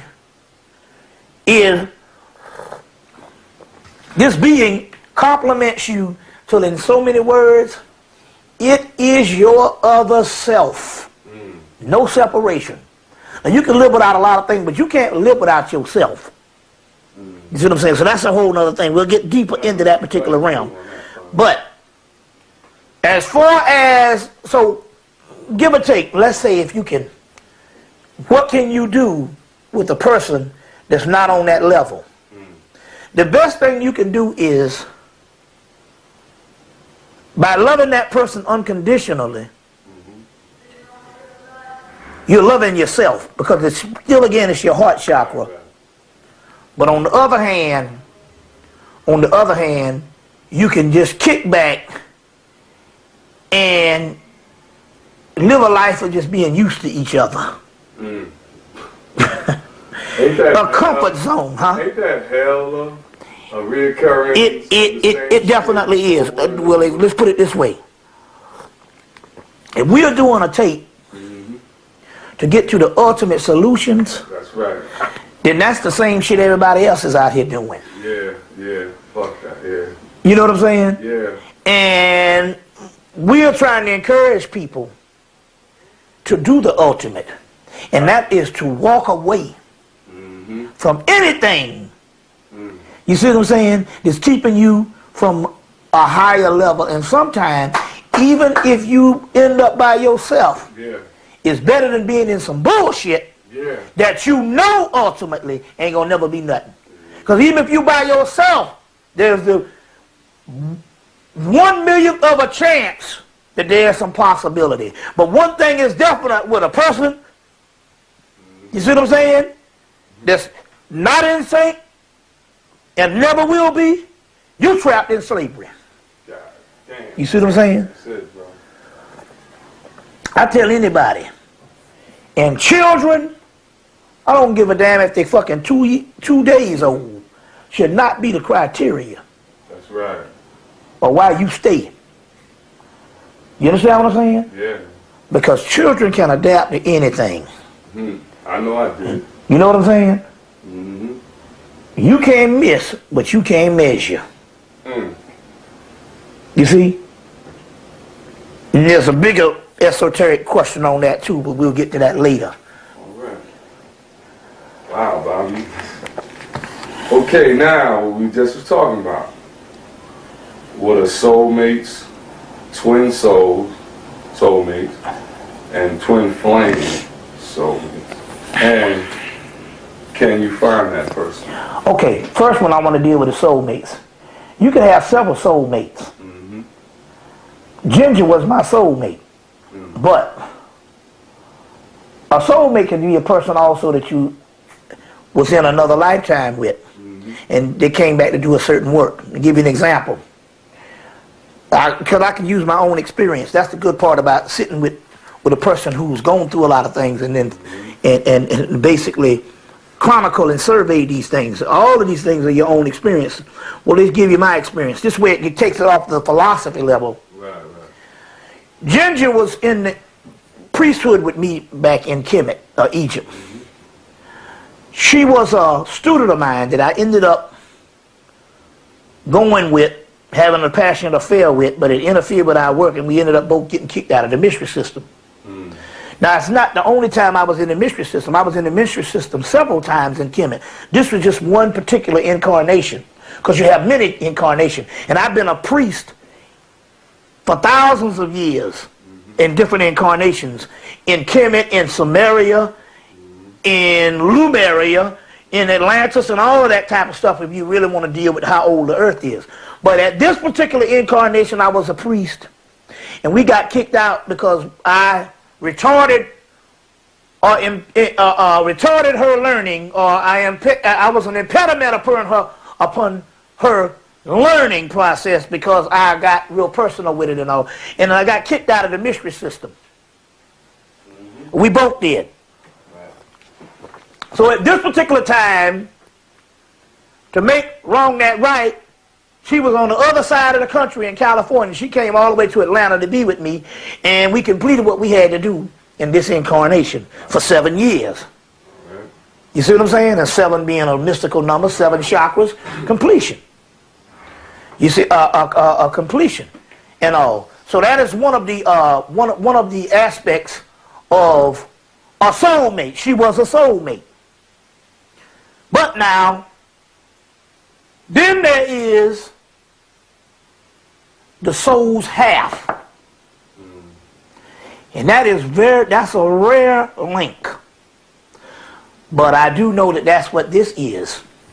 It's the soul's half. You say, well, how would you know that? I say, because I went through 12 women, advanced women on a certain level, certain spiritual meanings, because I follow things to the T. And then this comes up, and there's no doubt about it. It's the way it is. It's the way it is. And not only I knew this person for almost 6 years, 7 years, and from the first day I met her, I called her my cousin or my family member. And I couldn't understand why. It's because, hell, she was a part of me and part of my family, part of me. And only until now, it's come to the point where my eyes are open to this. So there are soul halves. You see what I'm saying? On that particular aspect. That's a twin soul? That's a twin soul. That's that would be called a twin soul. And what is a twin flame soul? Same thing. Same thing. All right. Yeah. The soul is a sun, S-U-N-S-O-N. All right, got you. Yeah. Now, how do you find that person? How do you know it if you around that person? How do you find them? Okay. If it is necessary to find them, then the spirit world you will find each other. It's as simple as that. Well, how can you tell that's the person? You'll find the person. I'll explain that in a minute. But sometime in this cycle, if it's not necessary, then it's not necessary to find them, and it could go either way. How do you find that person? I would say personally, based on my experience and my knowledge, based on the cycle that we are in now, because every person is conscious. That's what we make these tapes for, are those people who are listening to this thing, because I'm not really interested in talking to people who are just hearing knowledge for the first time. Anybody that's conscious at this particular time should understand that we are at the twilight period of the end times of this creation period. So, more than likely, a lot of people we come in contact with at this particular time, some of those twin souls are going to be right in the vicinity. Now, how can you tell? The twin souls are usually inseparable, which means a lot of the idiosyncrasies and pathologies that would normally go with even very powerful lovers, you tend to get past that. They say love is a union of opposites. But then there comes a time whereas both opposites are polarized in you, and the person that you meet is just like yourself. And both of you have gotten rid of your idiosyncrasies and that particular aspect, that you just know it. You just know it. It's something. Anybody that's conscious at this particular time should understand that we are at the twilight period of the end times of this creation period. So, more than likely, a lot of people we come in contact with at this particular time, some of those twin souls are going to be right in the vicinity. Now, how can you tell? The twin souls are usually inseparable, which means a lot of the idiosyncrasies and pathologies that would normally go with even very powerful lovers, you tend to get past that. They say love is a union of opposites. But then there comes a time whereas both opposites are polarized in you, and the person that you meet is just like yourself. And both of you have gotten rid of your idiosyncrasies and that particular aspect, that you just know it. You just know it. It's something that in the realm of spirit, you just know it. You see what I'm saying? Just like you know when it's time to go to bed. Or just like you know when it's time to die. You see what I'm saying? You would just know it. Believe me, it is so powerful. And usually, it doesn't take a long time. It can happen overnight. And it can be some person that you totally didn't expect it. You see, it's just one of those things whereas at this particular time, remember now, a lot of this stuff, because we're so messed up in the society, a lot of this stuff hadn't been done before. So we're on the cutting edge of it.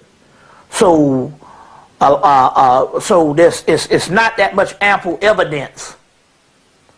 You know what I'm saying? It's not as cut as dry as that. You will know it. The soul will know it. You know what I'm saying? Yeah. All right. Okay. There's another question I was given, and it was another sister. Same thing. Women, man. Touch on people's misconceptions about love. Misconceptions about love. I mean, that's a big question. That's a vague question. It's broad. It's broad. In the aspect, and I think that I would go with some of the biggest down here. Two. One has to do with the society and the misconception where I think you have to ask yourself, are you comfortable with love because of a social setting, a material setting, or is it just something that you can't put your hand on? True love has nothing to do with these packages they come in. You know what I'm saying? Have nothing to do with these packages they come in. They just are. You see what I'm saying? And that can be a misconception. This was another great misconception about love. Women tend to fall victim of this one. They say, if he loved me, he wouldn't have done this, or he wouldn't have done that. And what we don't realize is a woman's concept of love could be different than a man's concept of love based on we both have different training. We are raised different from children. Right. So your concept, now let me give you an example. Because in this aspect of love, love is chaos, and chaos never stops moving. It's unpredictable. So you can't pinpoint it down with a set of laws to say this is the way love's supposed to be.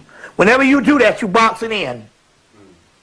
You understand what I'm saying? And it just dies. So really, this whole process, we talking about this love at this particular time, this whole process that we're dealing with, there can't be these rigid laws to define it.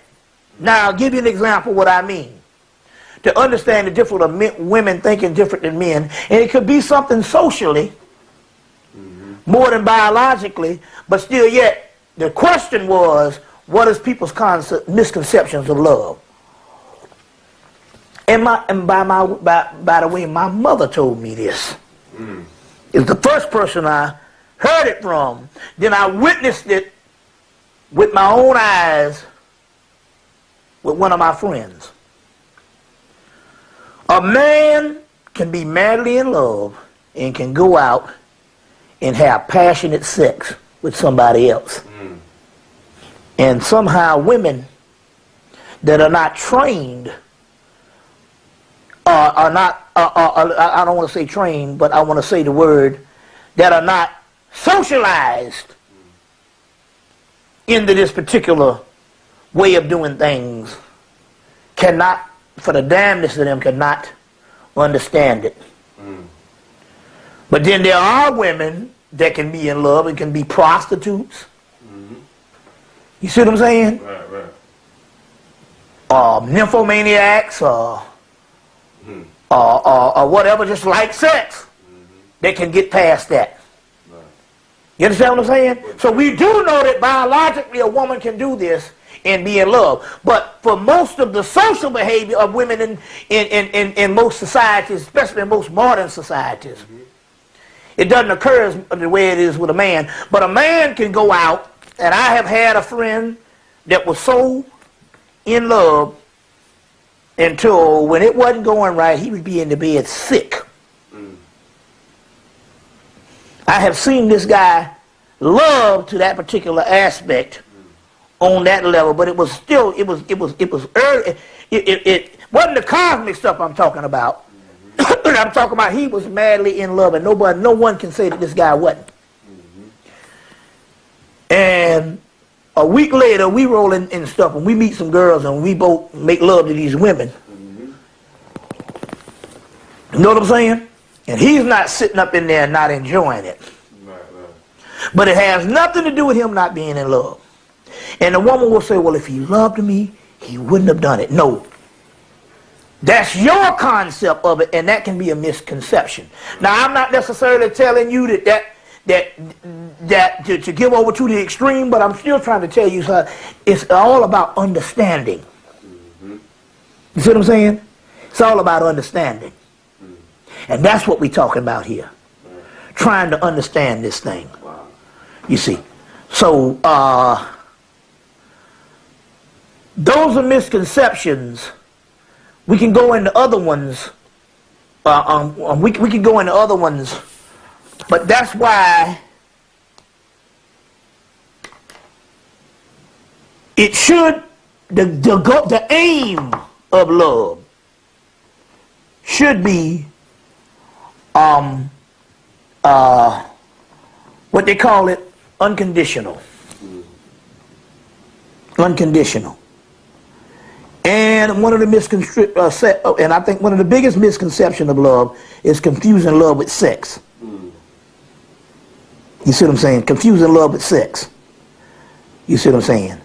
So what part does sex play? Well, it plays a major aspect of it. You understand what I'm saying? It plays a major aspect of it. The soul, that is how the soul actually engage in the physical process down here. That's why they call love making. Love making. The soul engages in the physical process. Wow. It is the soul's playground. It is how the soul expresses itself. You see what I'm saying? It is how the soul expresses itself. It is a, let's put it this way. Now, you say, no, because in that case, that would be a contradiction, because people can have sex without being in love. Yes, you can. Right. But I'm trying to tell you this.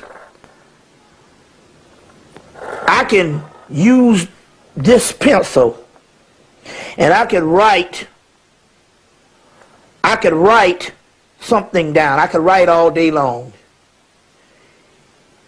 And it really is just some memo or something that I'm writing to communicate. But then again, on the other hand, I could also take this pencil and write to express myself. I'm still using the same art form, or I'm still using the same process. You understand what I'm saying? But the same medium. But there are two different types of things that's going on. One is a creation process, and one is more of a function. I'll give you an example. I'm an artist. I was trained in photorealism, which means I could take a picture, and I could draw a picture so good until you'd have to look close to see if it was a photograph. I was obsessed by that. And it got me all kind of awards. It got me on the dean's list in college. It did a whole lot for me. And then I met a guy named Leb Mills late in my college career who was a master. And he said, you are a good draftsman. You can depict, you can draw an image to perfection, but you have no creative skills whatsoever. So if I asked you to express yourself other than drawing a perfect picture, you couldn't do it. And he was right. Here I was, been in school damn near 4 years at one school, 2 years at this school, and couldn't even express myself on an artistic way. But I could draw. I was the best artist in 2 states. One of the best artists in South Carolina and one of the best artists in Georgia as far as drawing. But I was at 0 level of creativity, which means I couldn't create nothing because I spent most of my time at a draftsman table. You understand what I'm saying? And that's the difference about expressing yourself. Sex is a vehicle for love to express itself, but sex could also be a vehicle to just fucking. So it's 2 different things. One is a function, one is creativity. And that's when I found out that I was not an artist. But the best draftsman, the best artist, as far as to get the job done, my artwork is impeccable. You be like, oh my God, how can you do it? It looks like a photograph. It's perfect. But as far as the content of the picture, it's just a goddamn picture of a woman or a man or whatever. That's the difference. You know, as far as sex being a part of that type of thing. Wow. Yeah. Okay, yeah. Good one, man. All right, I got another question from another sister that says, does it matter to a man, I'm going to ask for man and woman also, I'm going to do man first. Does it matter to a man who says, I love you first? And if so, why? Me personally, I think because a woman from the time she's a child, she's trained to receive love. And she has no problem when it does hit of expressing it. I think that it's the single most important thing to a woman's life is love. And me being in love now and knowing that I got the ultimate prize means that I realize now that the woman is probably way smarter than man. Because if you've ever been in love, why wouldn't you want to be in love? It's some dynamite shit. And goddamn women, they are never, even when they're not in love, they are never far from this notion of being in love. You see what I'm saying? Of being in love. So, when a man says he loves her before she says he loves, before she says it, ain't nothing for her to say it. You see what I'm saying? Because she was born for that. So when a man says it in a society and a socialization, whereas in this society we're even trained to even fight love. Insecure about love, afraid about love. We don't like things controlling us this way based on our egos. Remember they say, Neil, you like to be in control. So when a man is clear enough to say he loves her, I think it's very important to a woman, you see what I'm saying, to take that in consideration and take heed, because if there's anybody who's not prone to not even to saying love or prone to even knowing what the shit is about, it's us. We can totally miss the fucking picture. You know what I'm saying? Totally miss the picture. So, I personally, I think if a man says he's in love before she does, she has a rare situation. You see what I'm saying? Of course, not unless, but then again, not unless it's some nerd type cat or some type of brother that's just not used to women, you know. But if he got anything going on, and the reason why he said, well, why don't you talk only half of the nerd? Because I already know the black woman. She hard on a nigga when it comes to doggone picking. She the pickiest shit in the damn society. She can look like shit and want her a motherfucking knight in shining armor. Yeah, you're right. Wow, man. I was going to bring it to the woman, but you pretty much answered that one with it. Does it matter to a woman who says, I love you first? And if so, why? Some women... Well, I was actually answering for the woman to say it should. Because some women are afraid to say I love you because they've been hurt before. You do have that. I have to take that in consideration also. They'll wait, and then when the guy says it, they still don't want to say it back. Right. Or if the guy, same thing with a guy, he'd get the woman and she'll say I love you, and he'd be scared to say it back. Right, yeah. Hurt. Right, you know? yeah. And, she's been hurt, yeah. Yes. But here goes again. Usually, that's not her nature. So if she's been hurt, we can understand that. Right. So it shouldn't matter to a guy if she says she's hurt and he realizes that this is what has happened. Right. You see what I'm saying? This is what has happened. You know, yeah. Another misconception of love I want to put down here before we go. Go ahead. Pretty much, women have gathered together and they have made a good job of understanding men who fall short of certain things because they don't want to get hurt. So it's, you know what I'm saying. But I think this is one that women should know themselves, that it's a victim of Western society. Young women. And I'm not making this assessment based on from a male's point of view. I'm making this assessment from a female's point of view by noticing something about young women, keeping it to myself, and then later on hearing it from older women. But I first was made privy to it by my mother. But I'm glad that I sat back to find out for my own self on the different age groups and find out with a lot of sisters that's in the Jubilee period, which is the 50-year-olds, and some that's in their mid-40s that can understand this because they're looking in retrospect. And that is based on what a lot of women say. Is that when they are young, they do not like nice men. They don't like nice guys. You see, maybe it has something to do with the society of nice guys finish last. That it could be a Western thing. And I'm quite sure it is, because I mean it is kind of really messed up for you to like a person that don't like you.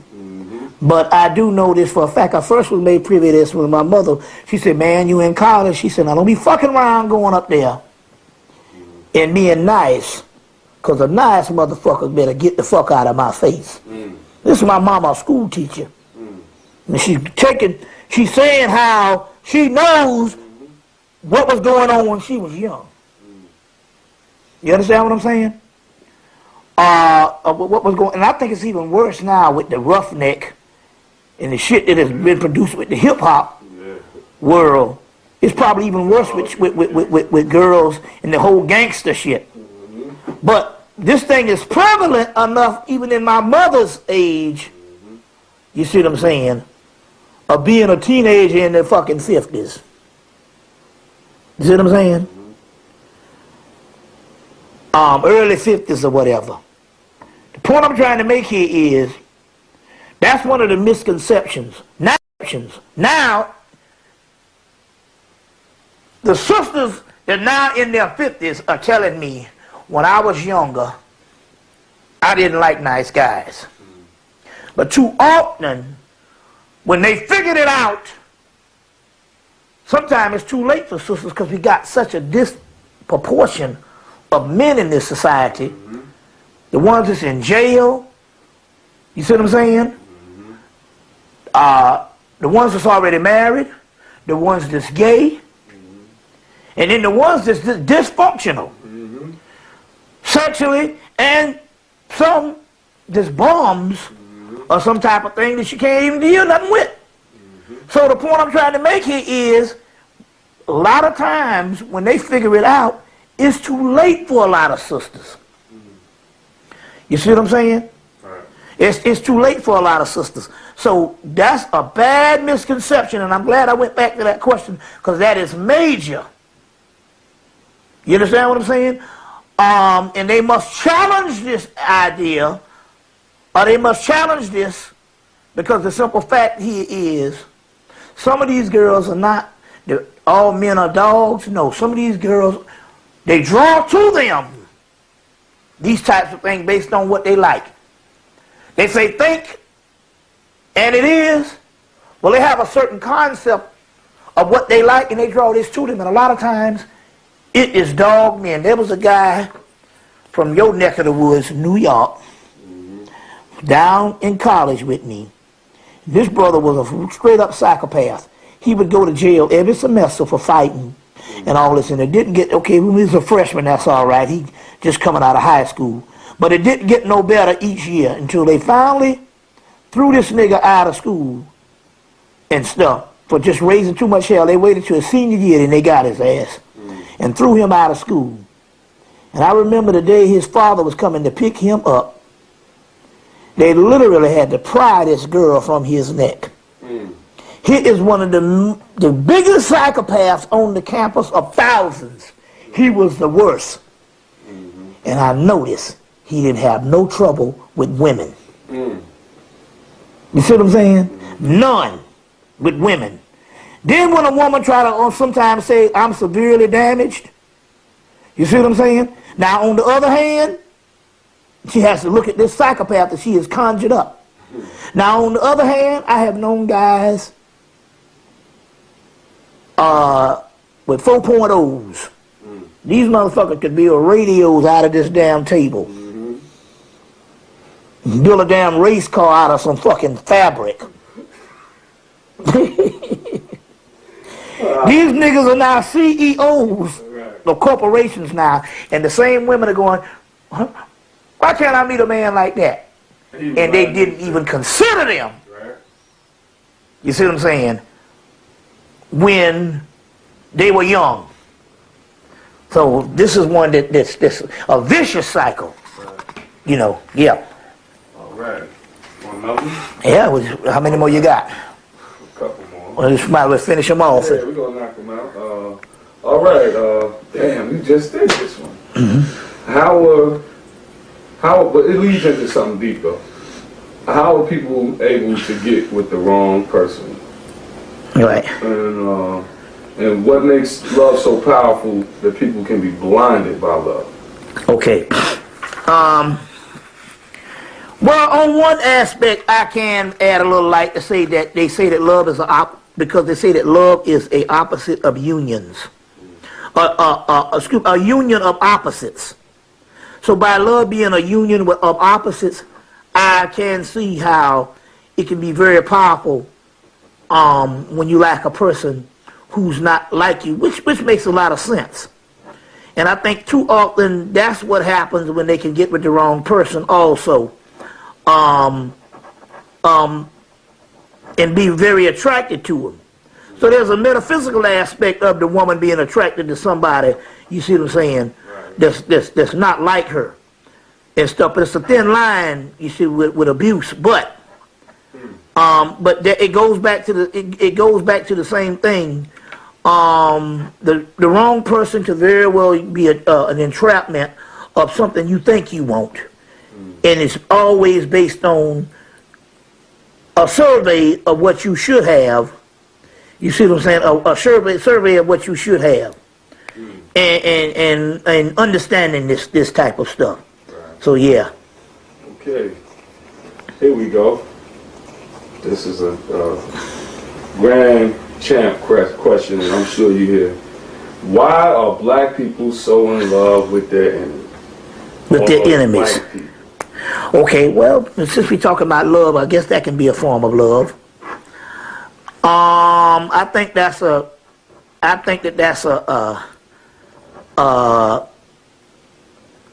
perverted form of love. That's Stockholm syndrome. So in that particular case, that's not really true love. But some of the same principles of opposites attract applies. You understand what I'm saying? Down here, but on the other hand, it's a perverted aspect because the simple fact here is it's a form of mind control, Stockholm syndrome, where the kidnapped falls in love with the kidnapper. Or the battered woman falls in love with the man that is the batterer. You see what I'm saying? It's the same Stockholm syndrome. And I think that's the perverted aspect of it. You see, of it.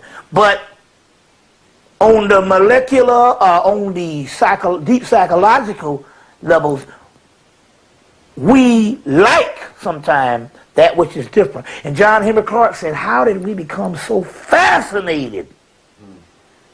You see what I'm saying with white folks? But then again, let's look at contrast. And I think this got something to do with other races. Now let me show you what I'm talking about.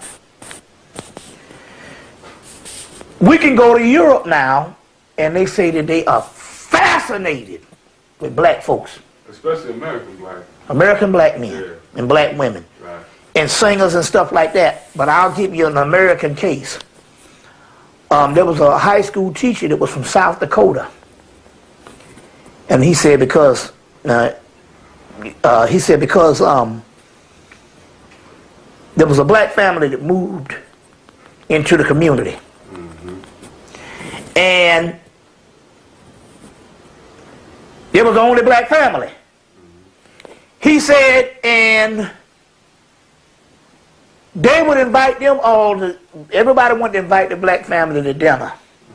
He said it got so bad until they damn near had fights on who was going to invite the black family to dinner because they wasn't used to them, so it became an infatuation.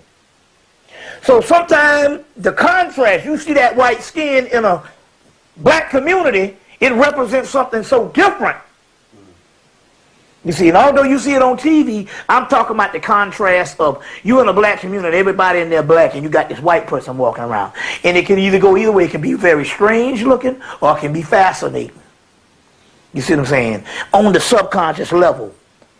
But what he's talking about is based on mind control. We love that which hates us, and that is the Stockholm syndrome. That which has terrorized us. And that's called a pedagogy of the oppressed. The oppressed falls in love with the oppressor because why? He has the mind of the oppressor. So they take the mind.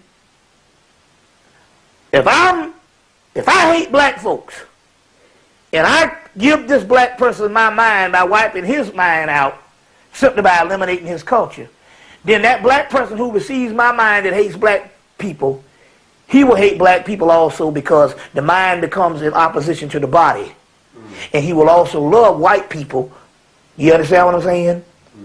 He would love white people because he has the white mind. So the oppressed take on the mindset of the oppressor. That's they say whoever controls the people controls the mind of the children. So that form of mind control that was intentionally done, or you think it's just a byproduct, or is it like a psychological byproduct? Or did the enemy know they gonna love us more than they love themselves? Or we're like along with that Christianity teaching. Remember now turn on the cheat shit. You know, like remember now, it was a process of learning what to do. Remember now, we were in lab experiments in the breeding forms of slavery. Right. See, a lot of times we misconstrue that we were bred. I don't want to get too far off the subject, but it does have a lot to do with love too, and how we have these misconceptions. Because one of the misconceptions is, to give you an example, let me clear this up first. We have a misconception, and we don't know a lot of time because the act was committed 100, 200, 300 years ago, that we were bred to be the way we were.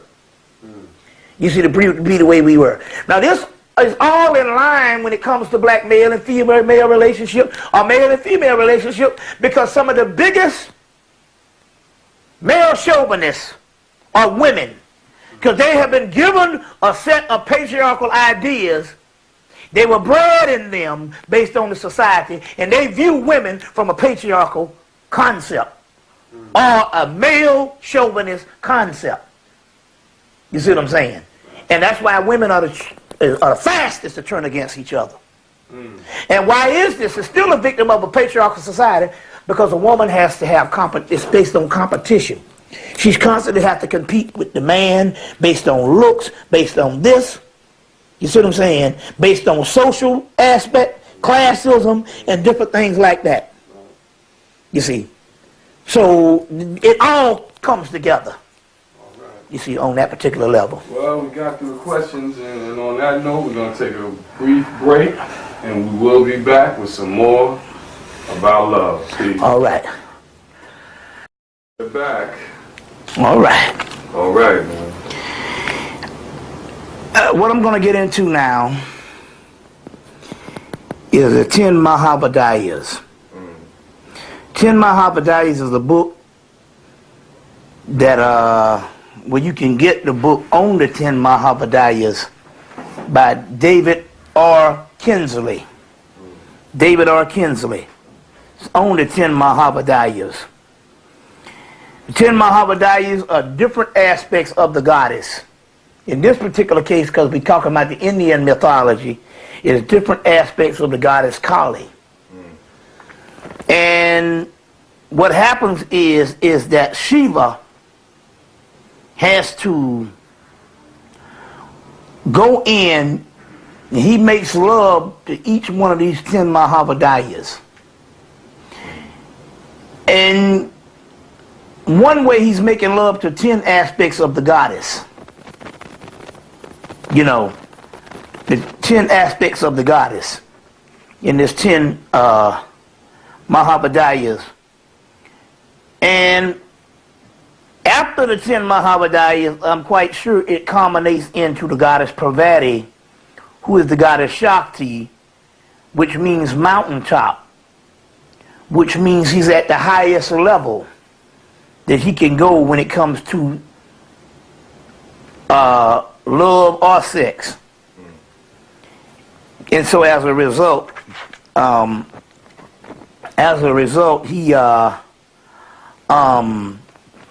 he basically is on this particular level that he's at the mountaintop, he's at the peak, he's at the pinnacle, and at the meridian point, the apex of the height of love. In my own situation, I did that. It ended up being 12 different energies. All of those very special. But between the first one,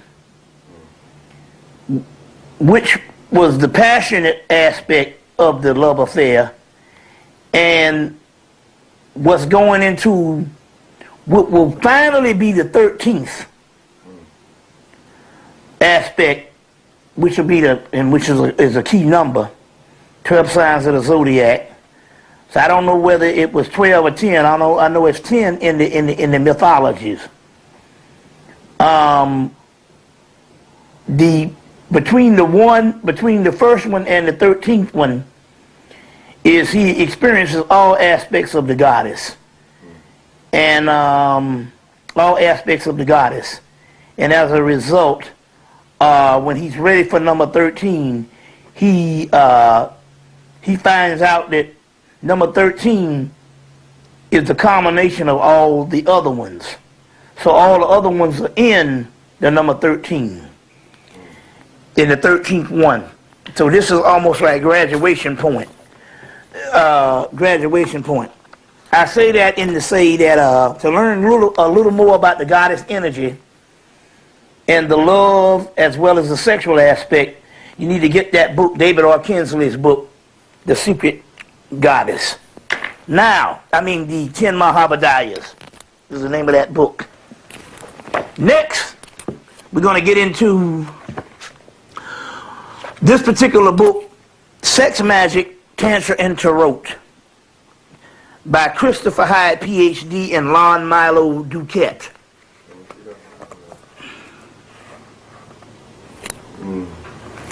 And Lon Milo Duquette. And in this book, it's called Sex, Magic, Tantra, and Tarot, The Way of the Secret Lover. And I've been quoting this in my lectures for about 3-4 years now, but I want to put this and enter this in this whole thing of the love aspect of my complete love of tape on love. Each of us has a secret lover, a lover who awaits just behind the erotic images and that flood our minds during sexual arousal and in sleep. A dream lover who disguises as an individual with whom we all fall in love. An ideal lover who has adored us since the beginning of our individual existence, and who will never abandon us until the instant we merge into the absolute Godhead. And I realize something that's going on right now at this particular time. I think it's some forces around us that don't want this thing to happen, because I think we hit upon the key. You know what I'm saying? We've been battling with this tape the whole time. Now, what's interesting now is I realize all right. Go ahead, bro. There's all kind of things. We've been going through hell just to put this presentation together. Which was interesting here is early I bit my fucking tongue eating real good. And I'm like, well, why did this happen right before a major presentation? And I'm like, wait a minute. There's some forces that's going on. So I'm a little tie-tongue with the presentation. It's the first time I have had trouble speaking. So I know that we have hit upon something that is very important, enough that the last vestiges of the forces that want to keep us down understand that this is the last frontier and they don't want us to deal with this. But we're going to go ahead with it anyway. We immediately feel the embrace of our secret lover in ecstasy of orgasm and in the moments of rapture when the beauty of music, dance, or the vital art or nature overcomes us. Visual art and nature overcomes us. Whatever we experience, or whenever we experience a broken heart, it is often because other individuals has not lived up to the perfection of our secret lover. The reason the sexual experiences are often better in our imagination or in memory than in actuality is because it is the imagination of the secret lover. It is in the imagination of the secret lover which is nearest to us. Personal relationships will always be somewhat disappointing to us. And in truth, there can never be a relationship that matches our own when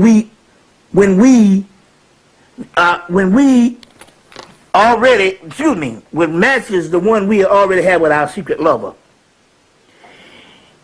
It is the standard in which everything is measured. The irony is most of us are not aware of our relationship with our secret lover. Surrender to the secret lover is the actual theme of most religions, and yet the doctrines and the practices of the world's so-called religions tend to dilute or deflect or detour the individual from the genuine personal experience.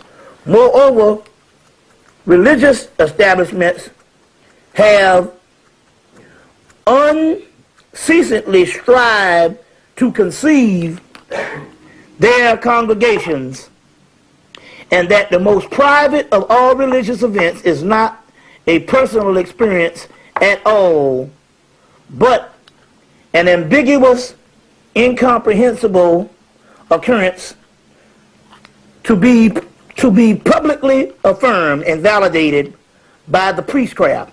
They in turn allow you to practice or participate with them to promote the sacred marriage. So in so many words, they're saying that the priests or the religions are striving for something when they're talking about your personal relationship with Christ.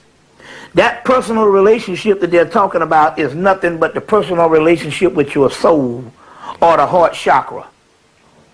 Or the heart chakra. And that's what that is talking about. Going back into this particular science, we're still talking about the soul, the heart chakra, and the inner self that has been diluted or deflated or been misconstrued to think it's the actual other person.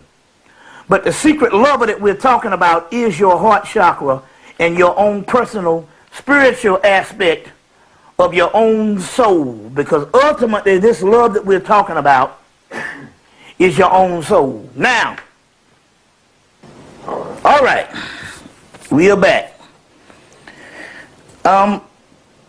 In one of the Shiva mythologies, because Isis, Osiris, Shiva, we're still talking about the same duality of male and female in the interaction of love. And so we got this ancient mythology that can explain all of this. The Pravati, which is the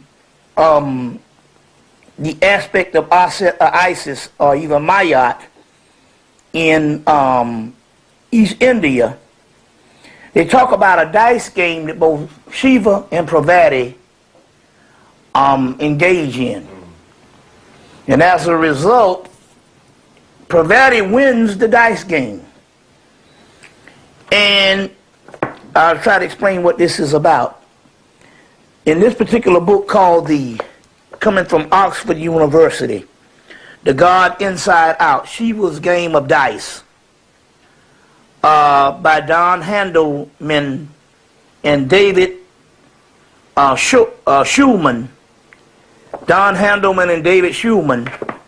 In this particular book, it says this book offers a new explanation of mythology of the Hindu god Shiva, who spends time playing dice with his wife, whom he habitually loses. The result of this game is our world, which turns the god inside out and changes his initial or his eternal, composition. And it goes on to say how he is so much engaged in this game that he eventually loses perpetually. Now, why is that? He loses perpetually because he can never truly, being a male, win out over woman. Because when he fights with woman, he's fighting with his own internal self. Being that the Kundalini energy or the sexual energy inside of us, which is the energy that catapults us up the chakra system, is a feminine energy.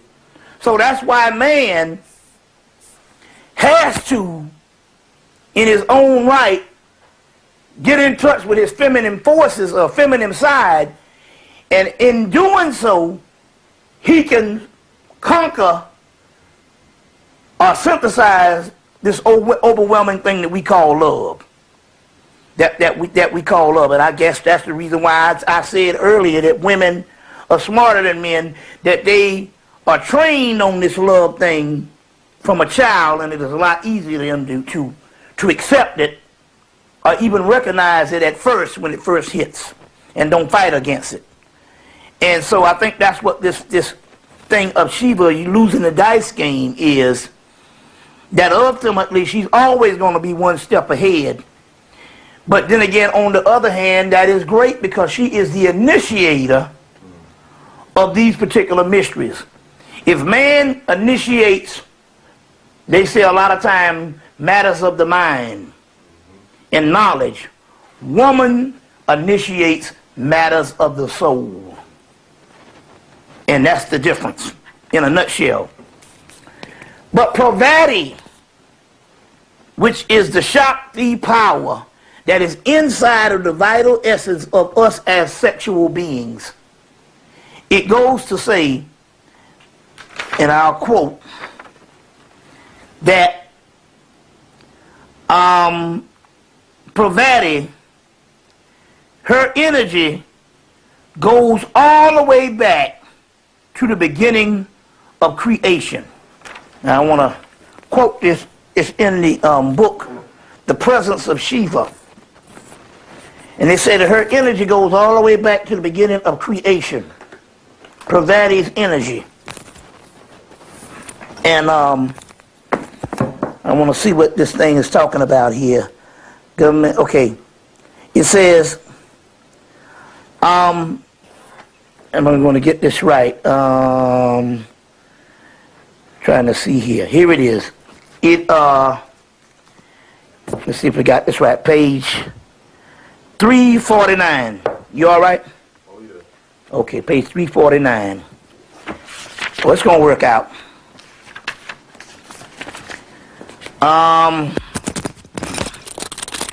It says, okay. Hey, on that. It's working, man. Huh? You gotta change it. Now they're talking about the goddess Pravati of Aset. This is very important, this particular part about Pravati. They're saying that her very soul, the soul of this beautiful woman, which has a lot to do with black women in general. It goes to say in the book The Presence of Shiva that Pravati, her soul goes all the way back to the time before creation, before the great fall. Before the great fall. We good on the sound? Before the great sound, fall. Which means, if we as black people, man and woman, black man and black woman, tap into our true essence of our souls, then our souls would end up being a primordial energy that existed before creation. Now try to understand this, and I'll try to set up what's going on with the white man and the civilization on what they know. A soul is a sun. When we fall in love, it is the expression or the energy of the soul that we are experiencing. It's the awakening of the soul. And the love is the result of the awakening of the soul, either for a small glimpse in time or a major glimpse. But when our souls wake up, unlike other races, because we are the original people, that means that very well there could be a few human beings or two human beings that can possess aspect. There is a black woman in America that has a pussy that was in existence before the creation of time. You see. And a black man that has a dick that was in existence before the creation of time. And it is the government to make sure that even if you come together economically, socially, you see what I'm saying? You will be at odds and you will be in such a struggle. You see what I'm saying? That you will never be able to tap into that higher self. Or, if you got too much money, that's still a distraction. Because you will be forever, number one, trying to keep it, or number one, trying to see what you can buy, or number one, thinking that in actuality you're bored because you have missed the point that you had it all before the money, and the money can never bring you things. So it's always some kind of confusion that's actually going, that's actually going down. You see, even to the point we get this particular book by Crowley called Atlantis, one of the few books that they don't print. And ironically, they print a lot of his stuff, but they don't print this particular book. It's a small book. It would be cheaper to produce, but they don't print it for the mere fact that he said that the word Atlantis means the black woman on the second page of the book. You see, which means that if we are the ones to love, we will tap into our primordial selves. And by doing that, we can change this shit. You see, we can change this thing. I'll give you some clarity on that in a minute. And that has something to do with Krishna and Radha. Now, Krishna goes with Radha. Radha is a married woman. Well, first of all, someone said, well, man, what kind of religion is that? That the fundamental hero or the Christ figure in the religion will be going with a married woman. First of all, they're not talking about moralism. Number two, because moralism is political and has nothing to do with spiritual. Number two, two things is happening. Number one, Krishna is a god, so he is not on the level of moralism. He is the Godhead. Number two, Radha is trapped in a marriage that is a social marriage that can function based on the laws and the governments of man, but it's not a spiritual marriage, so it can ultimately never go anywhere, but just on the social level. Krishna comes in and frees her. But how is this done? How is it done?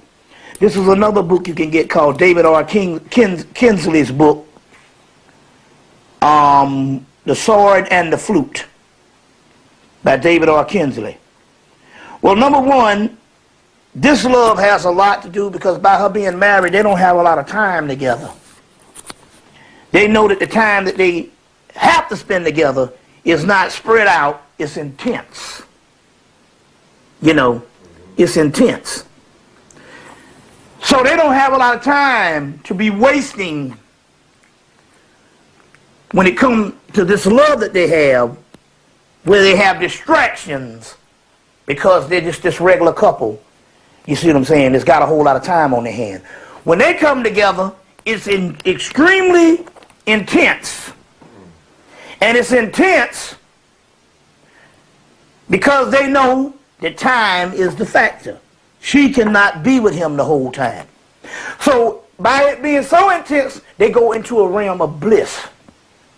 And by going into a realm of bliss, they create something outside of the ordinary love, which is this alternative dimension that even in the text, some of the people or the whole society that surrounds them shares in this bliss, in this enchanted world that they have built, which is the hereafter. See, same story on how this thing is done. So they know, the government again knows, that if we get a certain amount of black people to really tap into this primordial essence called love, the true love, not the one that society says, one that is beyond money, material things, and beyond life itself. If they can get one to tap into that love, then it will create an entire society and a dimension around those two lovers that the entire community, in this particular case, the primordial beings, the original people, will benefit from by destroying the matrix. And this is what Krishna and Radha does in the text. At first she sneaks off at night into the enchanted forest to be with him. Then it gets to the point where, and then not only that, when she cannot be with him, she sets up this longing for him that generates more energy. So sometimes longing is great, you see, because it generates more energy. So when they come together again, the energy is even stronger than when they were before. And each time they are building sections into this new world of the bringing in this energy into this new world. So it's almost like having this corrupt, illusionary, fallen world. And these two souls come together, which represent, if this world is a globe and we're on the inside of the globe, or a balloon, and it's a fallen balloon, a globe, and these two souls would represent two pinpoints or needles in the balloon. And although the balloon is tough enough not to burst, each time they come together, the hole gets bigger and bigger, and light comes in and shines into the troubled world. Then later on, the troubled world, when the hole gets big enough, it explodes. And they are into a whole new realm. This is what we're talking about here today. More than just male and female relationships. We're talking about the metaphysics of this shit transforming our people. You see what I'm saying? This is what we're talking about here. And that's what happens with the Krishna and Radha story. Get the book, like I said, The Sword and the Flute by David R. Kingsley,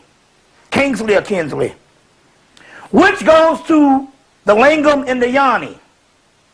The lingam and the yoni. The lingam is the penis, and the yoni is the vagina. Now, you will see pictures in ancient symbology. Now, draw this. Of a snake biting its tail. This is called the Buros of the great round of the first day. This means that one is the beginning and one is the end, the completion. So in the beginning there's the yoni, but then again in the beginning there's the penis, because it pierces the darkness. Either way, it sets up this great round. Now, the concept here is that both Krishna and Radha, or the earlier myth Shiva and Shakti, or Shiva and Parvati, is that the lingam of Shiva, which is the penis, and the yoni of Parvati, or Shakti, which is the vagina, is two separate ends of the complete universe. And when they meet, they can change what structure in the universe that's gone astray. Here goes again why we can never meet. And when we do, it can't be a certain amount of energy. We can meet sexually, but if anybody's ever been in love, the alchemical things that go on when you have making love when you're in love is a whole nother realm than when you're not. It's a whole nother realm. You know what I'm saying? So, this is the Uros Buros, the snake biting its tail. And that's why you would see the penis and the vagina all over India. And the penis all over Hemmitt. All over Hemmitt. But the penis will always be in front of a temple. The temple is the woman. The obelisk. You see. So they already know that the ancients gave us the secret to all of this through not only just sex, but through the male and female principles of Isis and Osiris, Shiva and Parvati, Solomon and Sheba, and on, that the sex and the love thing is the mystery to breaking this shit. You see what I'm saying? To breaking this.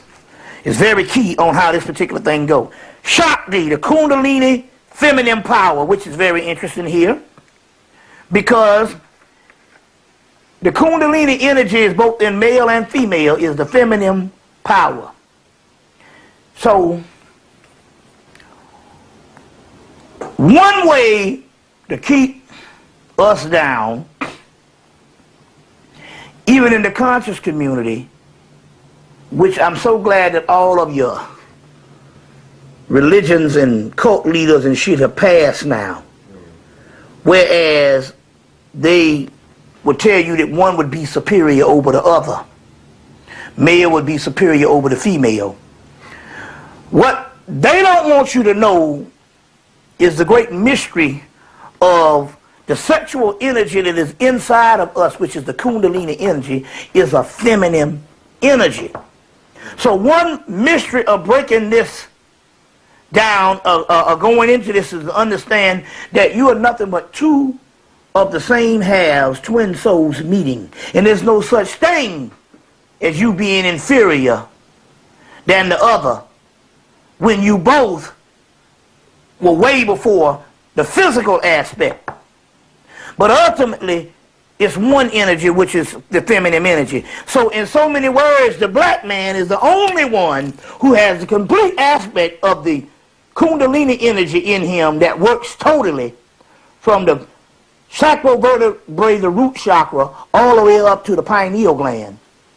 He is the only person, like his woman, that has the complete aspect that he's both male and female, just like his woman is both male and female. That's why Horus is called the double-wanded one, which means both male and female. You know, entity that rose up lava, though, I've been talking about for years. A lot of motifs on this great dragon is male. A lot of the motifs on the great dragon is female. But ultimately, it's this feminine energy. This feminine energy. Now, Shiva in the mythology burns up karma. Not karma, but karma. Karma is sexual desire. It's desire for that particular human being, period. But karma, like anything down here, can wax and wane. It goes with one of the questions we were just talking about. It can wax and wane, ebb and flow. If you don't preserve it, or if you don't deal with the science of preserving this karma, it will burn up. And so Shiva, in one of his aspects, burns up karma, which is desire, which is eros, which is also love. But then Parvati restores it back on down the line. So in so many words, when I was talking about how my experience was, I went through a certain love that opened up my heart chakra, and I experienced my soul. Then the energy burned up. It burned up in a couple of minutes. I sat in the chair one day, and it burned up. And now the energy is back, restored, the desire, the love, and all of that.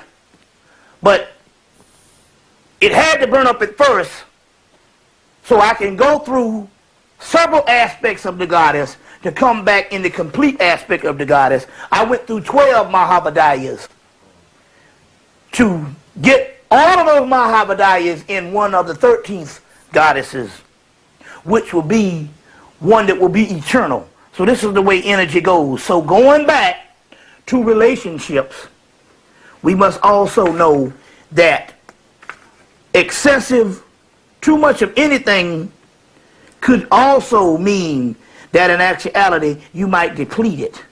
And so you must play games with this in the particular aspect of, like I said, don't stay in the same room all the time for those particular ones that's married. Or, you know, or preserve it. There's several ways you can do this. And all, you know, there's several ways you can also do this. And, but just keep in mind that sometimes when it burns up, it doesn't necessarily mean that you're out of love. It just means that it's taken another position. It's gone to another level, or it's gone dormant for a while. But according to the mythology, it can be restored, either through another person or through the same person. Depends on whether that person was supposed to be a person that you were supposed to learn something from and then move on, or was it supposed to be a person that you're supposed to just go through a period of cooling out. As a matter of fact, one of the books that deal with this is this book, Shiva the Erotic Ascetic, by Wendy O'Flaherty. O''Flaherty. Wendy O'Flaherty. Shiva the Erotic Ascetic. And in this particular book, they talk about the burning of the karma. They talk about all the pravati, the mountaintop. They also talk about how Pravati and Shiva get in these arguments. And they get in a knockdown, drag-out fight. And then they get into reconciliation. And they were saying that these fights are good sometimes because it keeps the karma from burning up. So this is the way they separate sometimes. To preserve that love, sometimes you got to break away. And all, you see what I'm saying? So sometimes when some of our people don't know that sometimes when they get into these particular spats, it's not that the love is gone. It's just that this thing has to happen for that love to exist. Well, you say, well, how about people who stay together all the time? Those people are not necessarily functioning on the highest level because they become dead. They become like drone dead zombies. You see what I'm saying? But to preserve the true love, sometimes it takes separation. You see what I'm saying? Separation. To preserve the true love. And this is how this thing goes. You know. Now, even orgasm is an expression of the soul. When you have an orgasm based on Thomas More's book, The Soul of Sex. An orgasm is a land shared between two goddesses, mother and daughter, Demeter and Persephone. When they done the aspect of the when they trace this thing back, or where they get these terminologies, at least in the Greek terminology. The good part about this is, what this means here is, whenever you have an orgasm, for that split second, you are feeling something that is in a world that is beyond your own, that is a normal feeling in that particular world. But you only get a glimpse of it, because we are now entrapped in slavery.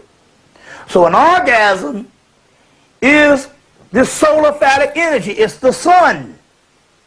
It's the soul. And it's almost like a trapdoor flings open, the light of the soul shines in and it shuts.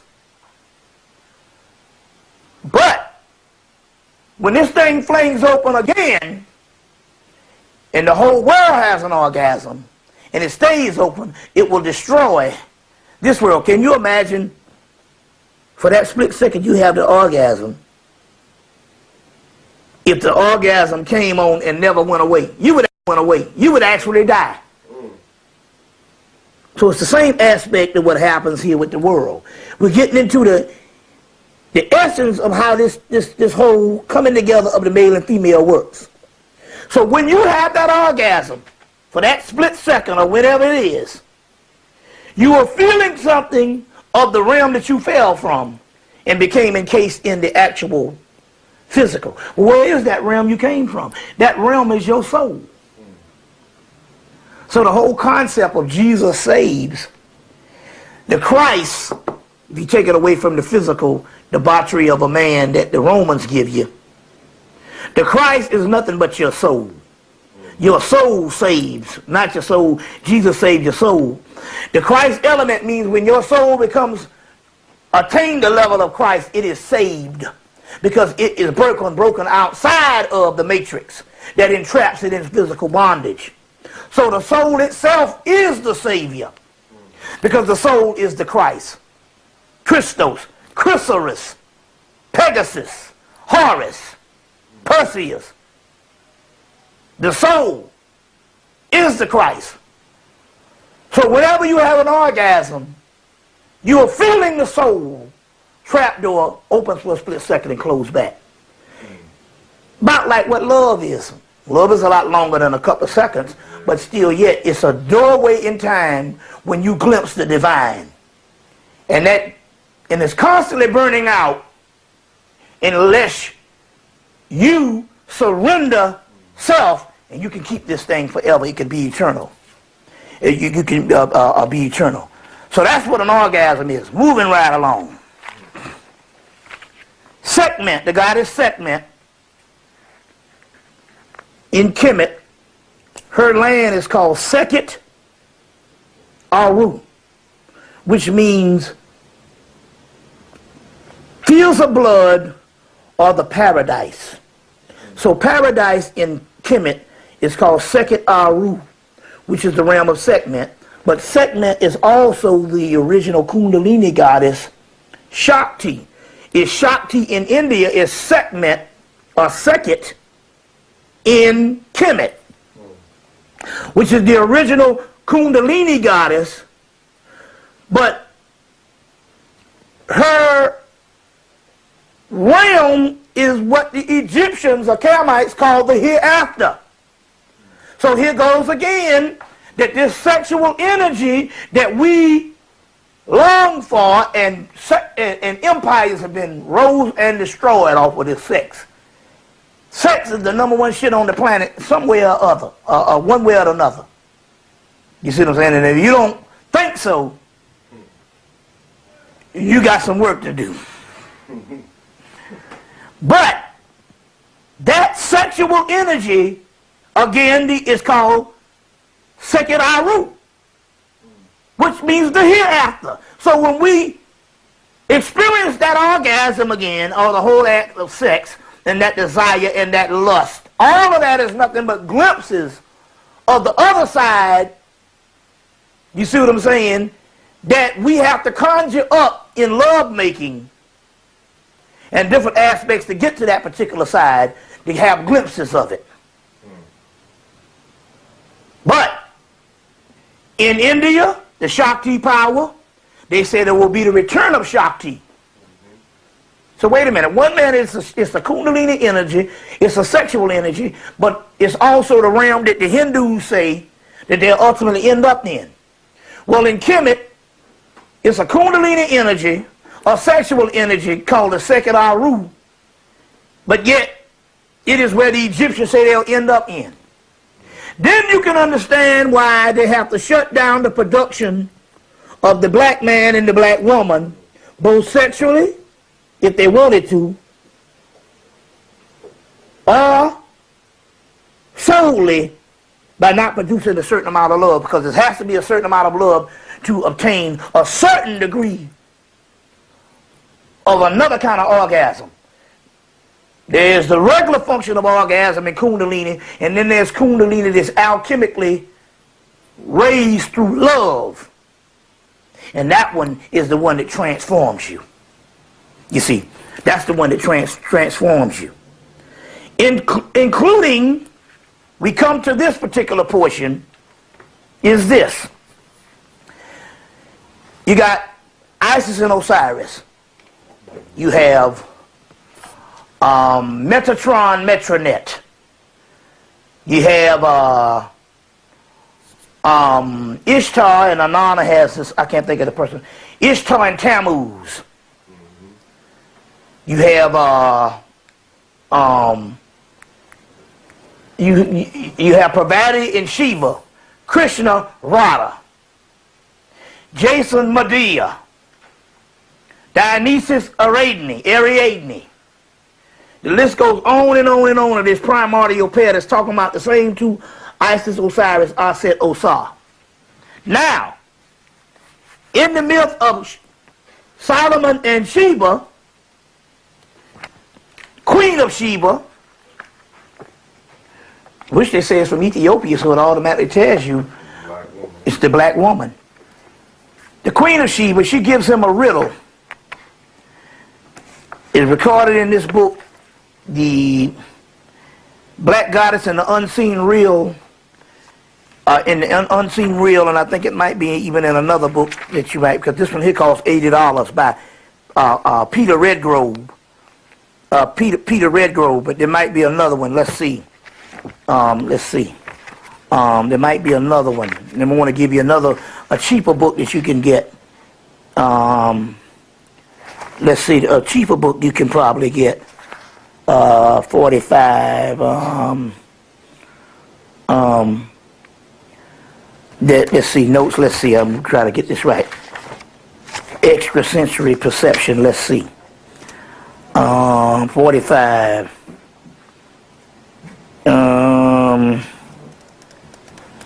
Raphael Patch's book. So it's probably, I don't know which one that is. Let's try to find out.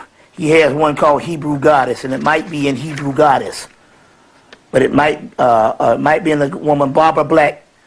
Yeah, Hebrew Goddess. It's going to be in Hebrew Goddess, Raphael Patty. And it talks about here that Sheba, the Queen of Sheba, gives Solomon. Now remember, Sheba and Solomon is nothing but Isis and Osiris. There's never no historical people with this shit. The Queen of Sheba gives Solomon a riddle, and it almost knocks him off his throne, because he's supposed to be the wisest man, and he can't figure this shit out. He's the wisest man, not the wisest woman. And it says that she poses a different riddle to Solomon, these riddles to Solomon, some of which he was able to answer, some of which he was unable to answer. One of those was so outrageous that he fell off his throne. So he actually fell off his throne. The question was, what is the color of God? Another was, what is water that is neither in the air, nor in the river, nor in the ocean, nor in rain? The answer was supposed to be the sweat of a horse's mane. But it is a double riddle. For it is the woman's love or wetness between her thighs of the Queen Sheba. You see, with her animal pubic hair. Unbelievable. I don't want to read that shit again, because that motherfucker was erotic too. Yeah, that shit was right. Woo! That was good. The riddle she gave him, what is the color of God? It was one of them. Obviously, we know what that is. Yeah.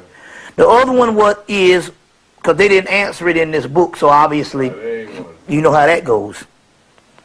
Another was, what is water that is neither in the air, nor in the river, nor in the ocean, nor in the rain? The answer was supposed to be the sweat of a horse's mane, but it is a double riddle, because he probably got the sweat of the horse's mane being the wisest man, but by him being a man, we don't think sometimes when it sometimes when it comes to the woman aspect, because that's one of those riddles where she's a lesser repertoire because we've been trained that way.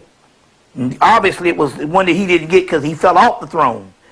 It was a double riddle for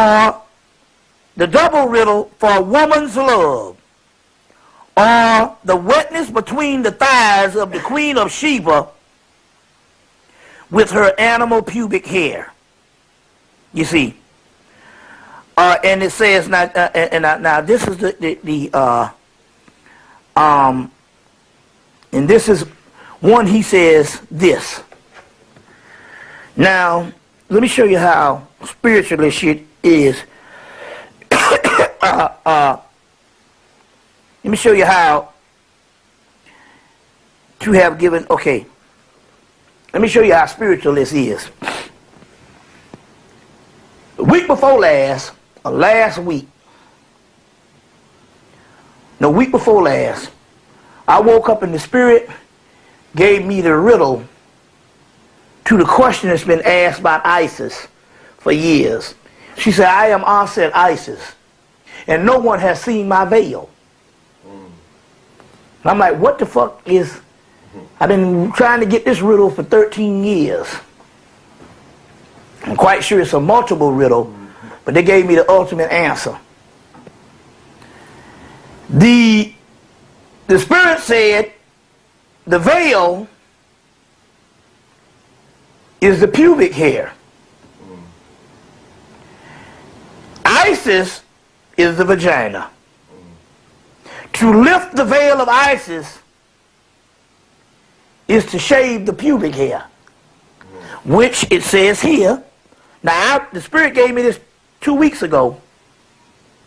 Gave me this 2 weeks ago. Shit, I called my woman up. She got to shave in a few minutes. I said, you didn't have to, goddammit, but she did it anyway, because we're going through the mythology. Because that was the riddle that was broken, and the Spirit gave it to me. Well, it's interesting here, because I'm reading this for the first time tonight, and I've been reading this before, but I never read further enough to get the riddle, to get this part, because I had to figure it out later on, and it says, the Queen of Sheba, because it says that the Queen of Sheba with her animal pubic hair, and it says the patriarchal, that light is, I can barely see it now. Now I'm good to go. The patriarchal recensions say that Solomon pursued her to shave. He said, however, to give her a child, but in so many words. He pursued her to shave the hair. The Spirit told me 2 questions. One, what is the veil of Isis, or Aset? The veil is the pubic hair, and when you shave it, Aset comes through shining. You have lifted her veil. The other, and there's a reason why. The other one is, why do you shave it? Well, you shave it to open the mouth of Osiris. Well, how does, in the opening of the mouth of Osiris has to open up his mouth so he can live again because he's been wounded. And so she opens his mouth in the opening of the mouth ceremony, and he's revived through the opening of the mouth. So you shave the hair to open the mouth through Osiris. Then what is the opening of the mouth of Osiris? The opening of the mouth of Osiris is whenever he goes down on her and licks on her clit and puts his mouth on her vagina, the fluids come down, which is the same sweat between the legs of Shiva, which is Isis, which is Kala's, which we get ready to get into, which is these vital fluids that revives Osiris. So the opening of the mouth ceremony, you got to open up your mouth to eat that pussy. Mm-hmm. That's right. You get it? Oh, yeah. So what does this mean? The opening of the mouth ceremony is, he's about to die. The veil is lifted. Because the best way to eat some pussy is to get rid of the hair, which is one that the black woman got to understand. Because we don't analyze things. This is one that the white woman figured out. It's absolutely because their hair grows like a fur. So they got to shave the shit. Ours is closer to the vagina, but the black woman still hadn't figured this shit out. That the most sensuous and sensual aspect of kunneling, the sacred art of eating pussy, which comes from ancient Africa, is when you shave the pussy, it sits right there up in your face, and you can eat it with no interruptions or hair getting in the way of the clitoris and all of those types of things. You see. And it's more effective. More effective. Now one sister like, and so the opening of the mouth ceremony is whenever you eat I'm going to get into that part too, I'll keep, yeah. But whenever you eat this thing, the collars, gunners, russels, tammers, ojas, shaktis, and collars, which are these vital sexual fluids of alchemical origin, and these cure-all, medicinal, alchemical stones, elixirs, come down in the vaginal fluid, and if you swallow them, you can regenerate your soul and your spirits and your body. This is all in alchemy. Get Serpent Power, Arthur Avalon. Or you can get the Black God, this book, The Black Goddess and the Unseen Real, by Peter Redgrove, which costs you about $80 on the internet now. On the internet now. And stuff like that. Which is taken from 9 larger books of Kenneth Grant's that talks about these collars. But this one here, he's encapsulated all of it in this one book. The key here is, one of the mysteries of lifting the veil is when you shave the hair, it's a free ride, and not only that, it's a lot more effective. Now let me give you an example. One sister with the shaven hair say, man, you are good. You are excellent. The other sister, I begged her, you got too much hair. It's like licking a goddamn afro. She had enough goddamn hair to knit 3 fucking goddamn blankets. Or to make 4 fur coats. Ooh, boy. So, it's like damn licking the top of a motherfucking Angela Davis head. So she gonna say, yeah, well, you know, you ain't that good at eating pussy. I'm like, no, I ain't that good at eating hair. The first thing happened is I had to take my hand and part the hair, and after a while my hand started getting distracted because it started getting a little irritated because my hand, not on the vagina, but just the hand. If you take a hand and lay it on your hand long enough, it will get irritated. But I'm doing this stuff and I'm trying to part the hair, but I begged her the whole goddamn summer to shave her shit. So I'm trying to part the damn hair, and it's getting awkward, and it got in the way of the process. Because this motherfucker here, you see what I'm saying, looking like Grizzly Adams between her goddamn legs.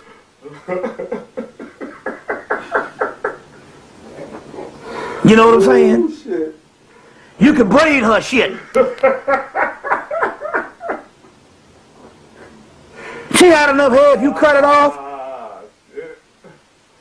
you could have weeds for days, the weeds for days. The fucking Asians would love her black ass. They get paid. Plus, and it's interesting because when you study sex, and and they tell you in the Tantra books, one of the excellent ways to also study the process of sex is watch porno. Because there's certain things that have to go on for the porno to be effective in the process of that. You see a lot in porno. And the black woman ain't figured it out yet that the best effect is to shave your shit. Now, you don't have to use a razor. You can use clippers and get it down low enough that it doesn't bump you up or whatever, but it can also get it down low enough that the man can do his fucking job. Increase the sensation. Right? Exactly. And also, the hair is one of the things that contributes to the smell. And they ain't figured the goddamn shit out yet. If you shave the shit, you see what I'm saying? Ain't nothing gets trapped. The moisture don't get trapped like it did. And so therefore, the smell, you see what I'm saying as well. As a matter of fact, one of the sisters that was completely shaven had absolutely no smell at all. None. You see. Indeed. So my point is it can decrease the smell. You see what I'm saying? But there is there's an esoteric thing on the realm of smell also too. But that's one of the things. But you don't have to shave. Well, a lot of sisters say, you know, I don't like when it grow back. No, you can take clippers, and you can do this science. You like but scissors? no, the little hair clippers. You know, the ones that they got to trim the beards. Right. I know what you mean. Yeah, you don't even have to go down on it. You just. No, you can just do it and stuff until you get it down to a certain point. These are things we got to teach the people. Oh, who the hell you think's supposed to do it but the man? That's a part of the ritual. He has to lift the veil. Right. You see what I'm saying? So I've done it with the clippers and the actual razor. Okay. That's a part of the ritual. You are plowing away the forest to get to the jewels. Right. Now the jewel is in the remote forest. The jewel is the clitoris. And you are plowing away the forest to get to the jewel.